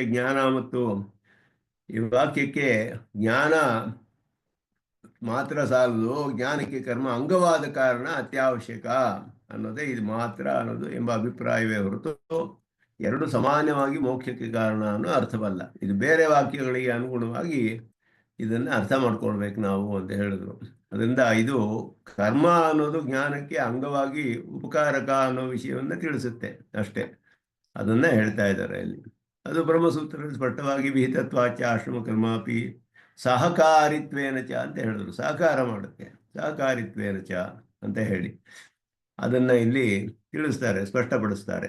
ಅದರಲ್ಲಿ ಕೆಲವು ವಿಷಯ ಇದ್ರೆ ಸಂಸ್ಕೃತ ವ್ಯಾಖ್ಯಾನದಲ್ಲಿ ವಿಸ್ತಾರವಾಗಿ ವಿಚಾರ ಮಾಡ್ತಾರೆ. ಒಂದು ವಿವಾದ ಏನು ಅಂದರೆ ಮೋಕ್ಷದ ವಿಚಾರದಲ್ಲಿ ಜ್ಞಾನ ಮಾತ್ರವೇ ಮೋಕ್ಷಕ್ಕೆ ಸಾಧನವೇ, ಕರ್ಮಕ್ಕೂ ಮೋಕ್ಷಕ್ಕೂ ಯಾವ ಸಂಬಂಧವೂ ಇಲ್ಲ ಅನ್ನುವ ಒಂದು ಶಾಂಕರರ ಪಕ್ಷ ಇಲ್ಲಿ ಸಂಗ್ರಹವಾಗಿ ಹೇಳ್ತಾರೆ. ಕರ್ಮ ಅನ್ನೋದು ಮೋಕ್ಷಕ್ಕೆ ಬೇಡ ಅಂದರು ಅವರು. ಕರ್ಮವೆಲ್ಲ ಯಾಕೆ ಮಾಡಬೇಕು ಮತ್ತೆ ಮೊದಲು ಅಂತ ಹೇಳಿದ್ರೆ, ಅದು ಮನಃಶುದ್ಧಿ ಉಂಟಾಗುತ್ತೆ. ಮನಃಶುದ್ಧಿ ಬಂದ್ಬಿಡ್ತು ಅಂತ ಹೇಳಿದ್ರೆ ಕರ್ಮ ಏನು ಪ್ರಯೋಜನವಿಲ್ಲ. ಅದಕ್ಕೆ ಅವರು ಉದಾಹರಣೆ ಕೊಡುವಾಗ ಒಂದು ದೋಣಿಯನ್ನು ಉಪಯೋಗಿಸ್ಕೊಂಡು ನದಿಯನ್ನು ದಾಟ್ತೇವೆ. ನದಿ ದಾಟಿಬಿಟ್ಟ ಮೇಲೆ ದೋಣಿ ಬೇಕಾಗಿಲ್ಲ, ಯಾರು ಕೈಯಲ್ಲಿ ತಗೊಂಡು ಹೋಗೋದಿಲ್ಲ ದೋಣಿಯನ್ನು, ಅದನ್ನು ಬಿಟ್ಬಿಟ್ಟು ಹೋಗ್ತಾ ಇರ್ತಾರೆ ದೋಣಿಯನ್ನು. ಹಾಗೆ ಕರ್ಮವು ಮನಃಶುದ್ಧಿಯನ್ನು ಉಂಟು ಮಾಡಿಬಿಡುತ್ತೆ. ಅದಾದ್ಮೇಲೆ ವಾಕ್ಯಾರ್ಥ ಜ್ಞಾನದಿಂದ ಅವನಿಗೆ ಮೋಕ್ಷ ಬಂದ್ಬಿಡುತ್ತೆ. ಅಲ್ಲಿ ಕರ್ಮ ಬೇಕಾಗಿಲ್ಲ, ಕರ್ಮವನ್ನು ಬಿಡಬೇಕು. ಅಲ್ಲಿ ಕರ್ಮ ಭೇದವನ್ನೇ ಹೇಳುತ್ತೆ ಅಂತ ಹೇಳಿದ್ರು. ಕರ್ಮದಲ್ಲಿ ಯಜ್ಞಗಳಲ್ಲಿ ಬೇಕಾದಷ್ಟು ವಿಷಯಗಳು ಬರುತ್ತೆ. ಅಲ್ಲಿ ಯಜಮಾನ ಇದ್ದಾನೆ, ವೇದಿಕೆ ಇದೆ, ಸಂಡಿಲಗಳಿದೆ, ಪರಿಧಿಗಳಿದೆ, ಇದಿದೆ, ಸಮಿತಿಗಳಿದೆ, ಹಾಗೆಯೇ ಹವಿಸ್ಸಿದೆ, ಇದೆಲ್ಲ ಇದೆಯಲ್ಲ, ಇದೆಲ್ಲ ಭೇದವನ್ನು ತಿಳಿಸುತ್ತೆ. ಅನೇಕ ಪದಾರ್ಥಗಳು ಇರೋದೆಲ್ಲ ಭೇದವನ್ನು ತಿಳಿಸುತ್ತೆ. ಇದೆಲ್ಲ ಭೇದ ವಾಸನೆ ಹೋಗಬೇಕು ಪೂರ್ಣವಾಗಿ. ಅದರಿಂದ ಕರ್ಮದಿಂದ ಮನಃಶುದ್ಧಿ, ಪರಮಾತ್ಮನ ಆರಾಧನಾ ರೂಪವಾಗಿ ಮಾಡಿದ ಕರ್ಮದಿಂದ ಕರ್ಮಯೋಗ ಎಲ್ಲರೂ ಮಾಡಲೇಬೇಕು. ಅದ್ವೈತದಲ್ಲಿಯೂ ಹಾಗೆಯೇ ಕರ್ಮಯೋಗ ಮಾಡಿ ಮನಃಶುದ್ಧಿ ಉಂಟಾಗಬೇಕು. ಮನಃಶುದ್ಧಿ ಉಂಟಾದ ಮೇಲೆ ಆ ಕರ್ಮ ಅನ್ನೋದು ಆವಾಗ ಪ್ರಯೋಜನ ಆಗೋದಿಲ್ಲ. ಕರ್ಮದಿಂದ ಏನು ಮಾಡಬೇಕಾಗಿಲ್ಲ ಆಮೇಲೆ ಅವನು. ಆದ್ದರಿಂದ ಆ ಕರ್ಮವನ್ನು ಬಿಟ್ಟು ಬಿಡಬೇಕು. ಪೂರ್ಣವಾಗಿ ಬಿಟ್ಟುಬಿಟ್ಟು ಅವನು ವಾಕ್ಯಾರ್ಥ ಜ್ಞಾನದಿಂದ ಮೋಕ್ಷ. ಅದರಿಂದ ಜ್ಞಾನ ಒಂದೇ ಮೋಕ್ಷಕ್ಕೆ ಕಾರಣ, ಕರ್ಮ ಮೋಕ್ಷಕ್ಕೆ ವಿರುದ್ಧ ಅನ್ನೋದು ಶಾಂಕರರ ಪಕ್ಷ. ಕರ್ಮ ಮತ್ತು ಜ್ಞಾನ ಎರಡು ಸೇರಿ ಸಮನಾಗಿ ಮೋಕ್ಷ ಸಾಧನ ಅನ್ನೋದು ಭಾಸ್ಕರರು. ಭೇದ ಔಪಾಧಿಕ ಭೇದವಾದಿಗಳು ಭಾಸ್ಕರರು. ಅವ್ರು ಹೇಳೋದು ಎರಡು ಸಮಾನವಾಗಿ ಮೋಕ್ಷಕ್ಕೆ ಸಾಧನ. ಅದಕ್ಕೆ ಸಮುಚ್ಚಯ ಪಕ್ಷ ಅಂತ ಹೆಸರು. ಇದಕ್ಕೆ ಸಮವಾಗಿ ಎರಡನ್ನು ಸೇರಿಸ್ಕೊಳ್ಬೇಕು ಅಂತ ಅರ್ಥ. ಕರ್ಮದಿಂದ ಪ್ರತಿಬಂಧಕ ನಾಶವಾಗುತ್ತೆ, ಜ್ಞಾನದಿಂದ ಮೋಕ್ಷ ಬರುತ್ತೆ. ಯಾದವ ಪ್ರಕಾಶರ ಪಕ್ಷ. ಒಂದಾದ ಮೇಲೆ ಒಂದು, ಇದು ಬೇಕು ಅದು ಬೇಕು ಮೋಕ್ಷಕ್ಕೆ. ಆದ್ದರಿಂದ ಮೋಕ್ಷದಲ್ಲಿ ನಾವು ಸಾಧಿಸಬೇಕಾದ್ದು ಎರಡು ವಿಷಯಗಳನ್ನು ಬೇರೆ ಬೇರೆಯಾಗಿ ಸಾಗಿಸ್ಬೇಕು ನಾವು. ಅದಕ್ಕೆ ಸಾಧನಗಳು ಬೇರೆ ಬೇರೆಯಾಗಿದೆ. ಆದರೆ ಎರಡೂ ಇರಬೇಕು. ಒಂದರಿಂದ ಎರಡೂ ಆಗೋದಿಲ್ಲ. ಬರೀ ಕರ್ಮದಿಂದ ಇಷ್ಟಪ್ರಾಪ್ತಿ ಆಗೋದಿಲ್ಲ, ಅನಿಷ್ಟ ನಿವೃತ್ತಿ ಮಾತ್ರ ಆಗುತ್ತೆ. ಜ್ಞಾನದಿಂದ ಅನಿಷ್ಟ ನಿವೃತ್ತಿ ಆಗೋದಿಲ್ಲ, ಬರೀ ಇಷ್ಟಪ್ರಾಪ್ತಿ ಆಗುತ್ತೆ. ಆದ್ದರಿಂದ ಕರ್ಮವೂ ಬೇಕು, ಜ್ಞಾನವೂ ಬೇಕು. ಅದರಲ್ಲಿ ಮೊದಲು ಕರ್ಮವನ್ನು ಮಾಡಿ ಆಮೇಲೆ ಜ್ಞಾನದಿಂದ ಮಾಡಬೇಕು. ಇದೆರಡು ಬೇರೆ ಬೇರೆಯಾಗಿ ಇಂಡಿಪೆಂಡೆಂಟ್ ಆಗಿ ಅಂತ ಅರ್ಥ, ಟುಗೆದರ್ ಅಂತ ಅರ್ಥ ಅಲ್ಲ, ಸಮವಾಗಿ ಅಂತ ಅರ್ಥ ಅಲ್ಲ, ಬೇರೆ ಬೇರೆಯಾಗಿ ಮೋಕ್ಷಕ್ಕೆ ಸಾಧನ. ಅದಕ್ಕೆ ಸಾಧನ ದ್ವಿಕ ಪಕ್ಷ ಅಂತ ಹೆಸರು. ಇದಕ್ಕೆ ದ್ವಿಕ ಪಕ್ಷ, ಇಲ್ಲಿ ಪ್ರಿಂಟಿಂಗ್ ಮಿಸ್ಟೇಕ್ ಆಗಿದೆ. ಸಾಧನ ದ್ವಿಕ. ಸಾಧ್ಯವೂ ಎರಡು, ಸಾಧನಗಳು ಎರಡು. ಇದಕ್ಕೆ ಅವ್ಯಾಸಜ್ಯ ವೃತ್ತಿ ಅಂತ ಹೆಸರು. ವ್ಯಾಸಜ್ಯ ವೃತ್ತಿ ಅಂತ ಸಮುಚ್ಚಯಕ್ಕೆ, ಇದು ಅವ್ಯಾಸಜ್ಯ ವೃತ್ತಿ ಅಂತ ಹೆಸರು. ಇದಕ್ಕೆ ಸಂಸ್ಕೃತದಲ್ಲಿ ವ್ಯಾಖ್ಯಾನದಲ್ಲಿ ಅದನ್ನು ಹೇಳ್ತಾರೆ ಆಚಾರ್ಯರು. ಇದೆಲ್ಲ ಪಾರಿಭಾಷಿಕ ಶಬ್ದಗಳು. ಸಾಧನ ದ್ವಿಕ ಪಕ್ಷ. ಎರಡು ಸಾಧನಗಳು, ಎರಡು ಸಾಧ್ಯ. ಆದ್ದರಿಂದ ಎರಡಕ್ಕೂ ಇಂಪಾರ್ಟೆನ್ಸ್ ಇದೆ, ಎರಡಕ್ಕೂ ಇಂಡಿಪೆಂಡೆಂಟ್ ಆಗಿ ಮುಖ್ಯ, ಎರಡೂ ಕೂಡ ಸ್ವತಂತ್ರವಾಗಿ ಮುಖ್ಯವಾದದ್ದು. ಆದರೆ ಎರಡು ಸಮನಾಗಿ ಅಲ್ಲ ಅಂತ ಭಾಸ್ಕರರು ಹೇಳಿದ್ರು. ಎರಡು ಸಮವಾಗಿ, ಅದಕ್ಕೂ ಎರಡು ಬೇಕು ಅಂತ ಹೇಳಿದ್ರು. ಮೋಕ್ಷಕ್ಕೆ ಎರಡೂ ಬೇಕು ಸಮವಾಗಿ. ಇವರು ಹೇಳೋದು ಯಾವುದೋ ಪ್ರಕಾಶರು ಒಂದಾದ್ಮೇಲೆ ಒಂದು, ಇದೊಂದಕ್ಕೆ ಅದು ಬೇರೆ ಪ್ರಯೋಜನ, ಇದು ಬೇರೆ ಪ್ರಯೋಜನ ಅಂತ ಹೇಳಿ ಆದರೆ ಎರಡು ಬೇಕು ಅಂದರು. ಜ್ಞಾನವೇ ಮೋಕ್ಷ ಸಾಧನ. ಆದರೆ ಪರಮಾತ್ಮನ ಸಾಕ್ಷಾತ್ಕಾರ ನಂತರ ಮಾಡುವ ಕರ್ಮಗಳಿಂದ ಮುಕ್ತಿಯ ಆನಂದದಲ್ಲಿ ಹೆಚ್ಚು ವಿಕಾಸ ಉಂಟಾಗುತ್ತೆ ಅನ್ನೋದು ದ್ವೈತ ಪಕ್ಷ. ಅವರು ಹೇಳಿದ್ರು ಪರಮಾತ್ಮನ ಸಾಕ್ಷಾತ್ಕಾರ ಬಿಂಬ ಪ್ರತ್ಯಕ್ಷ ಆಗುತ್ತೆ ದ್ವೈತದಲ್ಲಿ. ಆ ಬಿಂಬ ಪ್ರತ್ಯಕ್ಷ ಆದಮೇಲೆ ಇವನು ಕೆಲಸಗಳನ್ನೆಲ್ಲ ಮಾಡ್ತಾನಲ್ಲ, ಅದು ಹೆಚ್ಚು ಕರ್ಮ ಮಾಡಿದ್ರೆ ಹೆಚ್ಚು ಆನಂದ ಬರುತ್ತೆ. ಅಲ್ಲಿ ಆನಂದ ತಾರತಮ್ಯವನ್ನು ಹೇಳ್ತಾರೆ ಮೋಕ್ಷದಲ್ಲಿ, ದ್ವೈತ ಪಕ್ಷದಲ್ಲಿ. ಆನಂದ ತಾರತಮ್ಯ ಯಾವುದರಿಂದ ಬರುತ್ತೆ ಅಂದರೆ ಇವನು ಕರ್ಮಾನುಷ್ಠಾನದಿಂದ ಬರುತ್ತೆ. ಕರ್ಮಾನುಷ್ಠಾನ ಅಧಿಕವಾಗಿ ಮಾಡಿದ್ರೆ ಹೆಚ್ಚು ಆನಂದ, ಕರ್ಮಾನುಷ್ಠಾನ ಕಡಿಮೆ ಮಾಡಿದರೆ ಆವಾಗ ಕಡಿಮೆ ಆನಂದ ಮೋಕ್ಷದಲ್ಲಿ. ಹೀಗೆ ಆನಂದದಲ್ಲಿ ತಾರತಮ್ಯ ಮೋಕ್ಷದಲ್ಲಿ ದ್ವೈತ ಪಕ್ಷದಲ್ಲಿ ಹೇಳ್ತಾರೆ. ಅದರ ಸಾಧನ ಆದದ್ದು ಜ್ಞಾನವೇ. ಕರ್ಮ ಏನಿದ್ರೂ ಆನಂದವನ್ನು ಸ್ವಲ್ಪ ಹೆಚ್ಚಿಸುತ್ತೆ, ಇಲ್ಲ ಅದು ಕಡಿಮೆ ಮಾಡಿದರೆ ಕಡಿಮೆ ಮಾಡುತ್ತೆ. ಅದಕ್ಕೆ ರಿಲೇಟಿವ್ ತರತಮ ಭಾವ ಅದರಿಂದ ಬರುತ್ತೆ ಹೊರತು ಮೋಕ್ಷಕ್ಕೆ ಸಾಧನವಾದದ್ದು ಜ್ಞಾನವೇ. ಕರ್ಮದ್ದು ಒಂದು ಭಾಗ ಇದೆ, ಅದೇನೆಂದರೆ ಜ್ಞಾನದ ಆನಂದವನ್ನು ಜಾಸ್ತಿ ಕರ್ಮ ಮಾಡಿದರೆ ಆನಂದ ಸ್ವಲ್ಪ ಹೆಚ್ಚಾಗಿ ಬರುತ್ತೆ. ಜ್ಞಾನದಿಂದ ಬರುವ ಆನಂದ ಹೆಚ್ಚಾಗಿರುತ್ತೆ ಕರ್ಮ ಹೆಚ್ಚು ಮಾಡಿದ್ರೆ. ಈ ರೀತಿ ದ್ವೈತದಲ್ಲಿ ನಿರೂಪಣೆ ಮಾಡ್ತಾರೆ. ನೋಡಿದ್ರೆ ಎಷ್ಟು ವಿಧವಾಗಿ ಅಭಿಪ್ರಾಯಗಳಿದೆ ಅಂತ ಹೇಳಿದ್ರೆ ಆಶ್ಚರ್ಯವಾಗುತ್ತೆ. ನಮ್ಮ ಸಿದ್ಧಾಂತದಲ್ಲಿ ಏನು ಅನ್ನೋದು ಮುಖ್ಯ. ನಮಗೆ ಜ್ಞಾನವೇ ಮೋಕ್ಷ ಸಾಧನ ಅನ್ನೋದು ನಾವು ಒಪ್ಕೊಳ್ತೀವಿ. ಆದರೆ ಬರೀ ಜ್ಞಾನವಲ್ಲ, ಕರ್ಮವೂ ಬೇಕು. ಕರ್ಮಕ್ಕೆ ಸಮಪ್ರಾಧಾನ್ಯವೂ ಇಲ್ಲ, ಅದರಿಂದ ಆನಂದ ತಾರತಮ್ಯವೂ ಇಲ್ಲ. ಆದರೆ ಅದು ಅಂಗವಾಗಿ ಮಾಡಬೇಕು ಅನ್ನೋದು ಅರ್ಥ. ಅದು ಬರೀ ಅನಿಷ್ಟ ನಿವೃತ್ತಿಗೆ ಮಾತ್ರ ಅಂಥದ್ದು ಅರ್ಥವಲ್ಲ, ಅದು ಅಂಗವಾಗಿ ಮಾಡಬೇಕು. ಉಪಾಸನೆ ಆರಂಭಿಸಿದಾಗಲೇ ಇವನಿಗೆ ಉತ್ತರ ಪೂರ್ವಾಗಳ ವಿನಾಶ, ಅಶ್ಲೇಷ ಮೊದಲಾದದೆಲ್ಲ ಆಗುವಂಥದ್ದು. ಉತ್ತರ ಪೂರ್ವಾಗ ಅಶ್ಲೇಷ ವಿನಾಶಗಳು ಉಪಾಸನೆ ಆರಂಭದ ಮೇಲೆ. ಕರ್ಮವನ್ನು ಯಾವತ್ತೂ ವಿಹಿತವಾದ್ದರಿಂದ ಮತ್ತು ಅವನಿಗೆ ಯಾವ ಪ್ರತ್ಯವಾಯ ಉಂಟಾಗಬಾರದು. ಮನಃಶುದ್ಧಿ, ನೇರವಾಗಿ ಅವನು ಧ್ಯಾನ ಮಾಡೋದಕ್ಕೆ ಉಪಕಾರ ಮಾಡೋದರಿಂದ ಆಶ್ರಮ ಧರ್ಮಗಳು ವೇದ ವಿಹಿತವಾಗಿಯೂ ಇರೋದರಿಂದ ಮಾಡಲೇಬೇಕು, ಅಂಗವಾಗಿ ಮಾಡಬೇಕು. ಪ್ರಧಾನವಲ್ಲ, ಅದಕ್ಕೆ ಅಪ್ರಧಾನ ಅಂಗ ಅದು ಅನ್ನೋದು ಸಿದ್ಧಾಂತದಲ್ಲಿ ಹೇಳ್ತೀವಿ ನಾವು. ಜ್ಞಾನಕ್ಕೆ ಕರ್ಮ ಅಂಗಾಂಗಿ ಭಾವ ಅಂತ ಹೆಸರು. ಇದಕ್ಕೆ ಅಂಗಾಂಗಿ ಭಾವ, ಇದನ್ನು ಅಂಗಾಂಗಿ ಭಾವ ಸಮುಚ್ಚಯ ಪಕ್ಷ ಅಂತ ಹೇಳ್ತಾರೆ. ಕರ್ಮಗಳಿಂದ ಚಿತ್ತಶುದ್ಧಿ ಆಗುತ್ತೆ ಎಂದು ಹೇಳಿದ್ರು ಕೂಡ ಚಿತ್ತಶುದ್ಧಿ ಜ್ಞಾನ ಅವಿನಾಭೂತಗಳು, ಒಂದ್ರ ಜೊತೆ ಒಂದಿರುತ್ತೆ ಯಾವಾಗಲೂ. ಕೊನೆಯವರೆಗೂ ಕರ್ಮಗಳು ಅನಿವಾರ್ಯ, ಕಡೆಯವರೆಗೂ ಕರ್ಮಗಳನ್ನು ಮಾಡಬೇಕು. ಆದ್ದರಿಂದ ಕರ್ಮಗಳನ್ನು ಬಿಡೋ ಹಾಗಿಲ್ಲ. ಯಾವತ್ತು ದೇಹವಿರುವವರೆಗೂ ವರ್ಣಾಶ್ರಮ ಧರ್ಮಗಳು ಇದ್ದೇ ಇರುತ್ತೆ. ವರ್ಣಾಶ್ರಮ ಧರ್ಮಗಳನ್ನು ದೇಹ ಇರುವವರೆಗೂ ಬಿಡೋ ಹಾಗಿಲ್ಲ. ಅದು ಸ್ಪಷ್ಟವಾಗಿ ತಿಳಿಸ್ತಾರೆ ಅದನ್ನು. ಈ ರೀತಿ ಈ ವಾದಗಳಲ್ಲಿ ಇರುವ ಕೆಲವು ಪಕ್ಷಿಗಳನ್ನು ಇಲ್ಲಿ ವ್ಯಾಖ್ಯಾನದಲ್ಲಿ ವಿಚಾರ ಮಾಡ್ತಾರೆ. ಸಂಸ್ಕೃತ ವ್ಯಾಖ್ಯಾನದಲ್ಲಿ ಇದು ಸ್ವಲ್ಪ ವಿಸ್ತಾರವಾಗಿ ಹೇಳ್ತಾರೆ ಈ ವಿಷಯವನ್ನು. ಇದು ಒಂದು ಮುಖ್ಯವಾದ ವಿಷಯ ನಾವು ತಿಳಿದುಕೊಳ್ಬೇಕಾದ್ದು. ಮೋಕ್ಷದ ಸ್ವರೂಪದ ವಿಷಯದಲ್ಲಿ ಸ್ವಾಮಿ ದೇಶಿಕನ್ ಇಲ್ಲಿ ಹೇಳೋ ಹಾಗೆ ಇದರಲ್ಲಿ ತತ್ವಮುಕ್ತ ಕಲಾಪದ ವಿಶೇಷ ಏನು ಅಂದರೆ, ಒಂದು ವಿಶೇಷವಾದ ವಿಷಯಗಳನ್ನು ಪರೀಕ್ಷೆ ಮಾಡ್ತಾರೆ. ಸಾಮಾನ್ಯವಾದ ವಿಷಯಗಳಲ್ಲೆಲ್ಲ ನಾವು ಬ್ರಹ್ಮಸೂತ್ರ ವಾಕ್ಯ ಭಾಷೆಗಳಲ್ಲಿ ಅಲ್ಲೆಲ್ಲ ತಿಳ್ಕೋಬಹುದು. ತತ್ವಮುಕ್ತ ಕಲಾಪದಲ್ಲಿ ಅಲ್ಲಿ ವಿಚಾರ ಮಾಡದೇ ಇರುವಂಥ ಅನೇಕ ವಿಚಾರಗಳು ಅದೇ ವಿಷಯಕ್ಕೆ ಸಂಬಂಧಿಸಿದ್ದು, ಅದನ್ನು ಹೇಳ್ತಾರೆ ಇಲ್ಲಿ. ಕರ್ಮ ಅಲ್ಲಿ ಹೇಳುವಾಗ ಕರ್ಮಾವೀತವಾದದ್ದನ್ನ ಮಾಡಬೇಕು, ಸಹಕಾರಿಯಾಗಿದ್ದನ್ನು ಮಾಡಬೇಕು, ಅಂಗವಾಗಿ ಮಾಡಬೇಕು, ಈ ವಿಷಯಗಳನ್ನೆಲ್ಲ ಹೇಳಿದ್ರು. ಸಮಸಮುಚ್ಚಯವಾದವಾಗಲಿ ಇದಾಗಲಿ ಆ ರೀತಿ ಎಲ್ಲ ಈ ರೀತಿ ವಿಚಾರಾತ್ಮಕವಾದ ಒಂದು ಸರಣಿ ತತ್ವಮುಕ್ತ ಕಲಾಪದಲ್ಲಿ ನಾವು ನೋಡಬಹುದು. ಅದನ್ನು ಹೇಳ್ತಾರೆ. ಪೂರ್ವಂ ಕರ್ಮಣಾಂ ವಿದ್ಯಾಂಗತ್ವ ಮುಕ್ತಂ ವಿವೃಣೋತಿ ಸ್ವಾಂತೆ ಇತ್ಯಾದಿ. ಸರ್ವ ವರ್ಣಾದಿ ಧರ್ಮ ಆದಿ ಅನ್ನೋದ್ರಿಂದ ಆಶ್ರಮ ಗ್ರಹಣಂ ಅಂದರು. ವರ್ಣ ಆಶ್ರಮ ಧರ್ಮ ಅಂತ ಅರ್ಥ. ವರ್ಣಾಶ್ರಮ ಧರ್ಮವೆಲ್ಲವೂ ಸ್ವಾಂತಧ್ವಾಂತ ಪ್ರಸೂತಂ. ಸ್ವಾಂತಸ್ಯ ಮನಸಃ ಯತ್ ಧ್ವಾಂತಂ ತಮಃ ಅಶುದ್ಧಿ ಏನ ಪ್ರಸೂತಂ. ಅದರಿಂದ ಉಂಟಾಗಿರೋದು, ಸ್ವಾಂತಧ್ವಾಂತದಿಂದ ಉಂಟಾಗಿರೋದು ಎಲ್ಲವೂ ಅಂತ ಹೇಳಿದ್ರು. ಎಲ್ಲ ಉಂಟಾಗಿರುವಂತಹದ್ದನ್ನು ನಾಶ ಮಾಡುತ್ತೆ. ದುರಿತಗಳು ಯಾವುದು ಉಂಟಾಗಿದೆ ಅಂದರೆ ದುರಿತಂ ಪಾಪಂ ತತ್ ಅಪನ್ನುದನ್ನು ನಿವರ್ತಯನ್. ವರ್ಣಾಶ್ರಮ ಧರ್ಮಗಳು ಅದನ್ನು ನಿವರ್ತನೆ ಮಾಡುತ್ತೆ. ಅದರಿಂದ ಹೇತ್ವರ್ಥದಲ್ಲಿ ಇದೆ ಅದು ಅಪನುದನ್ ಅನ್ನೋದು. ಅಂತಃಕರಣ ದೋಷ ನಿವರ್ತಕತ್ವಾತ್ ಅಂತ ಹೇಳಿದ್ರು. ಅಂತಃಕರಣದ ದೋಷವನ್ನು ನಾಶ ಮಾಡುತ್ತೆ. ಯೋಗಿನಃ ಭಕ್ತಿನಿಷ್ಠಸ್ಯ ಶಮತಮ ಮುಖವತ್ ಶಮದಮಾದಿವತ್ ಅಂತ ಅರ್ಥ. ಆದಿಶಬ್ದೇನ ವೈರಾಗ್ಯಾದಿನ ಗ್ರಹಣಂ ಮೌನ ಅದೆಲ್ಲ ಹೇಳಿದ್ರಲ್ಲ ಆ ರೀತಿ. ಸತ್ವಶುದ್ಧೈ ಅಂತಃಕರಣ ನೈರ್ಮಲ್ಯದ್ವಾರೇಣ ಸನ್ನಿಪತ್ಯ ಉಪಕಾರಿ ಸಾಧನ ಸ್ವರೂಪ ನಿಷ್ಪಾದಕ ಭವತಿ. ಸಾಧನ ಸ್ವರೂಪದ ನಿಷ್ಪತ್ತಿ ಮಾಡುತ್ತೆ, ಫಲವನ್ನು ಮಾಡೋದಿಲ್ಲ. ಸಾಧನ ಸ್ವರೂಪವನ್ನು ನಿಷ್ಪತ್ತಿ ಮಾಡುತ್ತೆ. ಅದಕ್ಕೆ ಸನ್ನಿಪತ್ಯೋಪಕಾರಿ ಅಂತ ಅದಕ್ಕೆ ಹೆಸರು. ಇನ್ನು ವ್ರೀಹಿಯಿಂದ ಪುರೋಡಾಶವನ್ನು ಮಾಡಿದಾಗ ಪುರೋಡಾಶ ನೇರವಾಗಿ ಹವಿಸ್ಸಾಗುತ್ತೆ. ಆದರೆ ಪುರೋಡಾಶಕ್ಕೆ ವ್ರೀಹಿ ಪ್ರೋಕ್ಷಣೆ ಬೇಕು. ಹಾಗೆ ಇದು ಮನಃಶುದ್ಧಿ ಬೇಕು ಉಪಾಸಕನಿಗೆ. ಆ ಮನಃಶುದ್ಧಿಗೆ ಈ ಕರ್ಮಗಳು ಪ್ರಯೋಜನವಾಗುತ್ತೆ.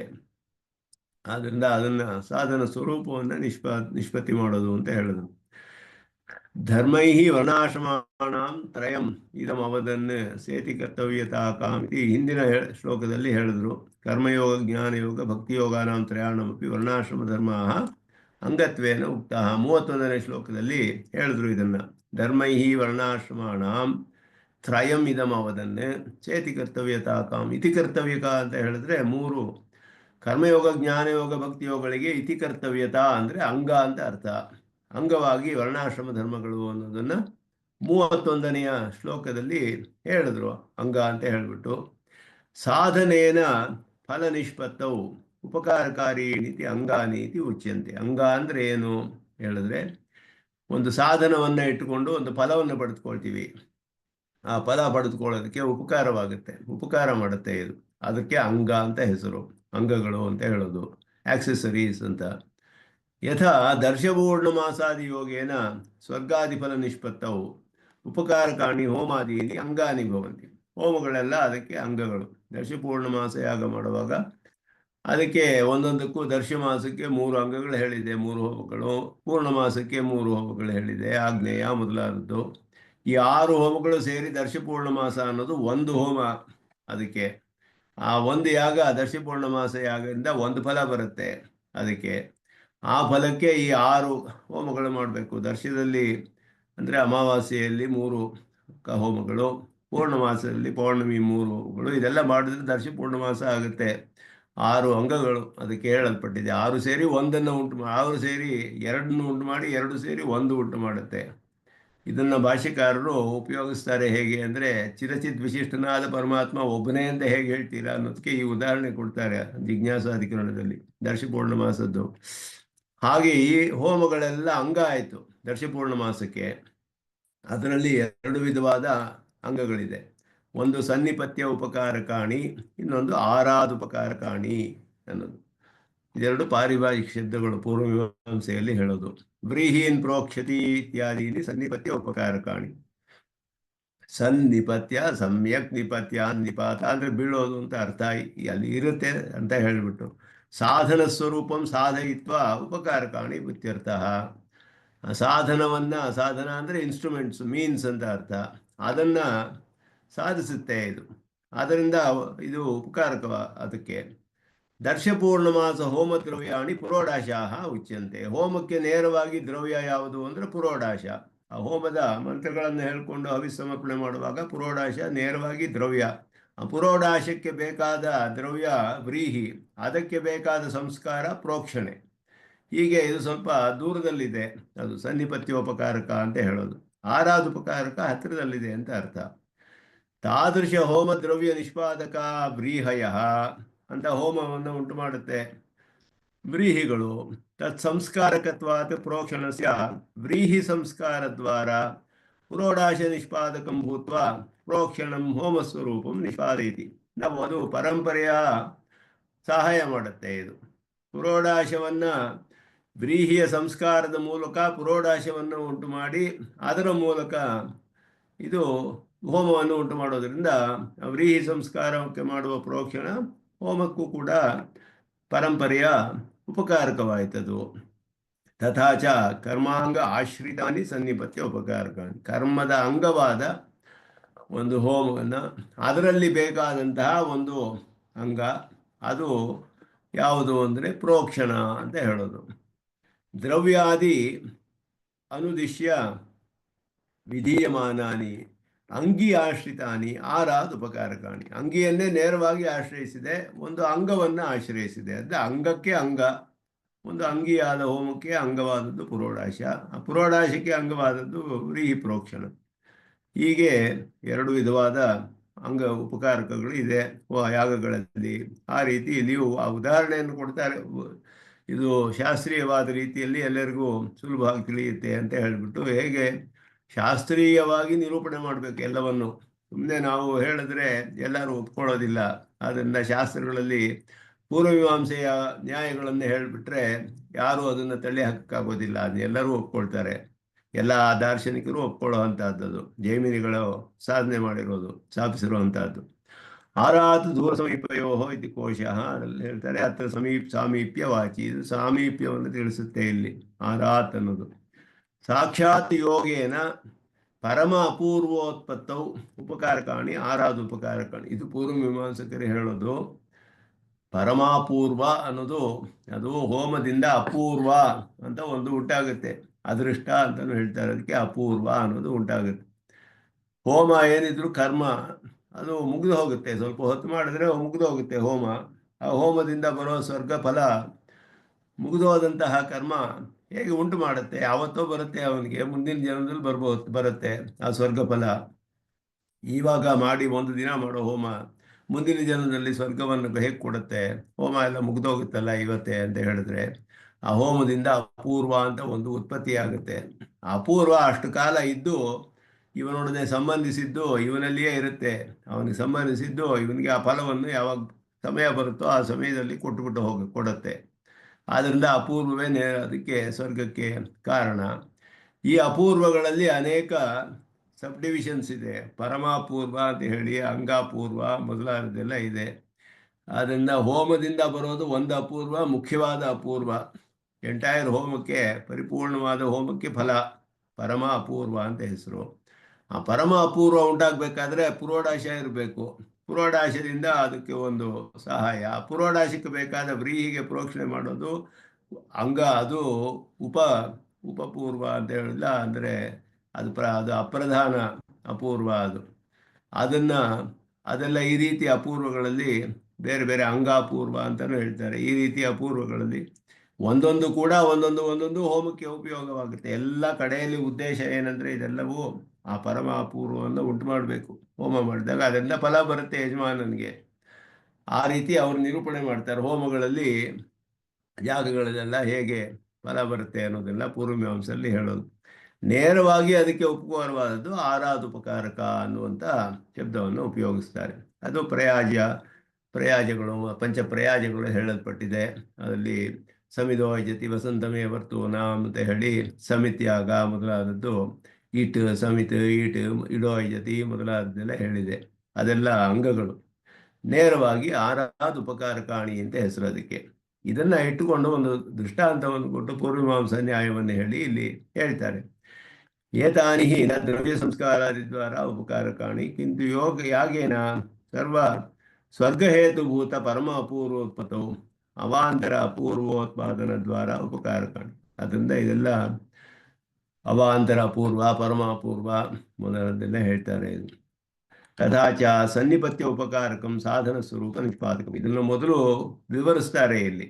ಯಾಕೆಂದ್ರೆ ನಮ್ಗೆ ಆ ಶಬ್ದ ಸ್ವಾಮಿ ದೇಶಿಕನ್ ಪೂರ್ವಮೀಮಾಂಸಾ ನ್ಯಾಯಗಳನ್ನು ಇಟ್ಕೊಂಡು ಹೇಗೆ ಇದಕ್ಕೆ ಸ್ಥಾಪನೆ ಮಾಡ್ತಾರೆ ಅಂದರೆ, ಇದೆಲ್ಲರೂ ಒಪ್ಕೊಳ್ಬೇಕು. ಅವಾಗ ಇದು ಹೇಗೆ ಅಂತ ಹೇಳಿದ್ರೆ ಒಂದು ಸರಿಯಾದ ಶಾಸ್ತ್ರೀಯವಾದ ರೀತಿಯಲ್ಲಿ ಅದನ್ನು ತೋರಿಸ್ಬೇಕಲ್ಲ. ಹೀಗೆ ಈ ರೀತಿ ಒಂದು ದೃಷ್ಟಾಂತ ಕೊಟ್ಟರೆ ಎಲ್ಲ ಒಪ್ಕೊಳ್ತಾರೆ. ಅವಾಗ ಆ ರೀತಿ ಅದನ್ನು ಸ್ಥಾಪನೆ ಮಾಡ್ತಾರೆ.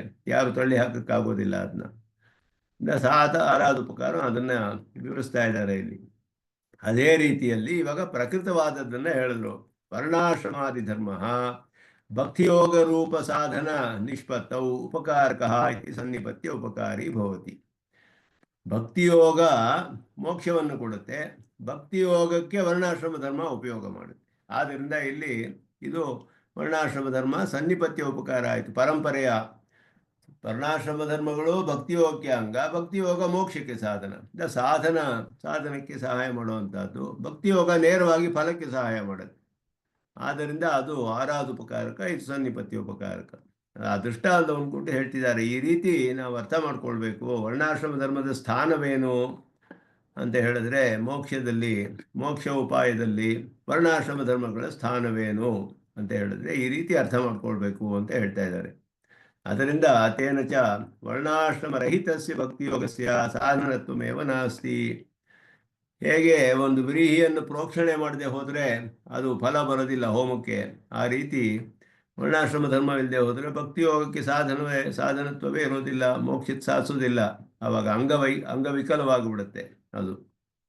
ಅದಕ್ಕೆ ದೃಷ್ಟಾಂತ ಹೇಳುವಾಗ ಶಮದಮ ಮುಖವತ್ ಅಂತ ಹೇಳಿದ್ರು. ಶಮದಮಗಳಂತೆ ಶಾಂತೋದಾಂತ ಉಪರತಃ ತಿತಿಕ್ಷು ಸಮಾಹಿತೋ ಭೂತ್ವ ಅನ್ನೋದು ಶ್ರುತಿ ಹೇಳಿದೆ.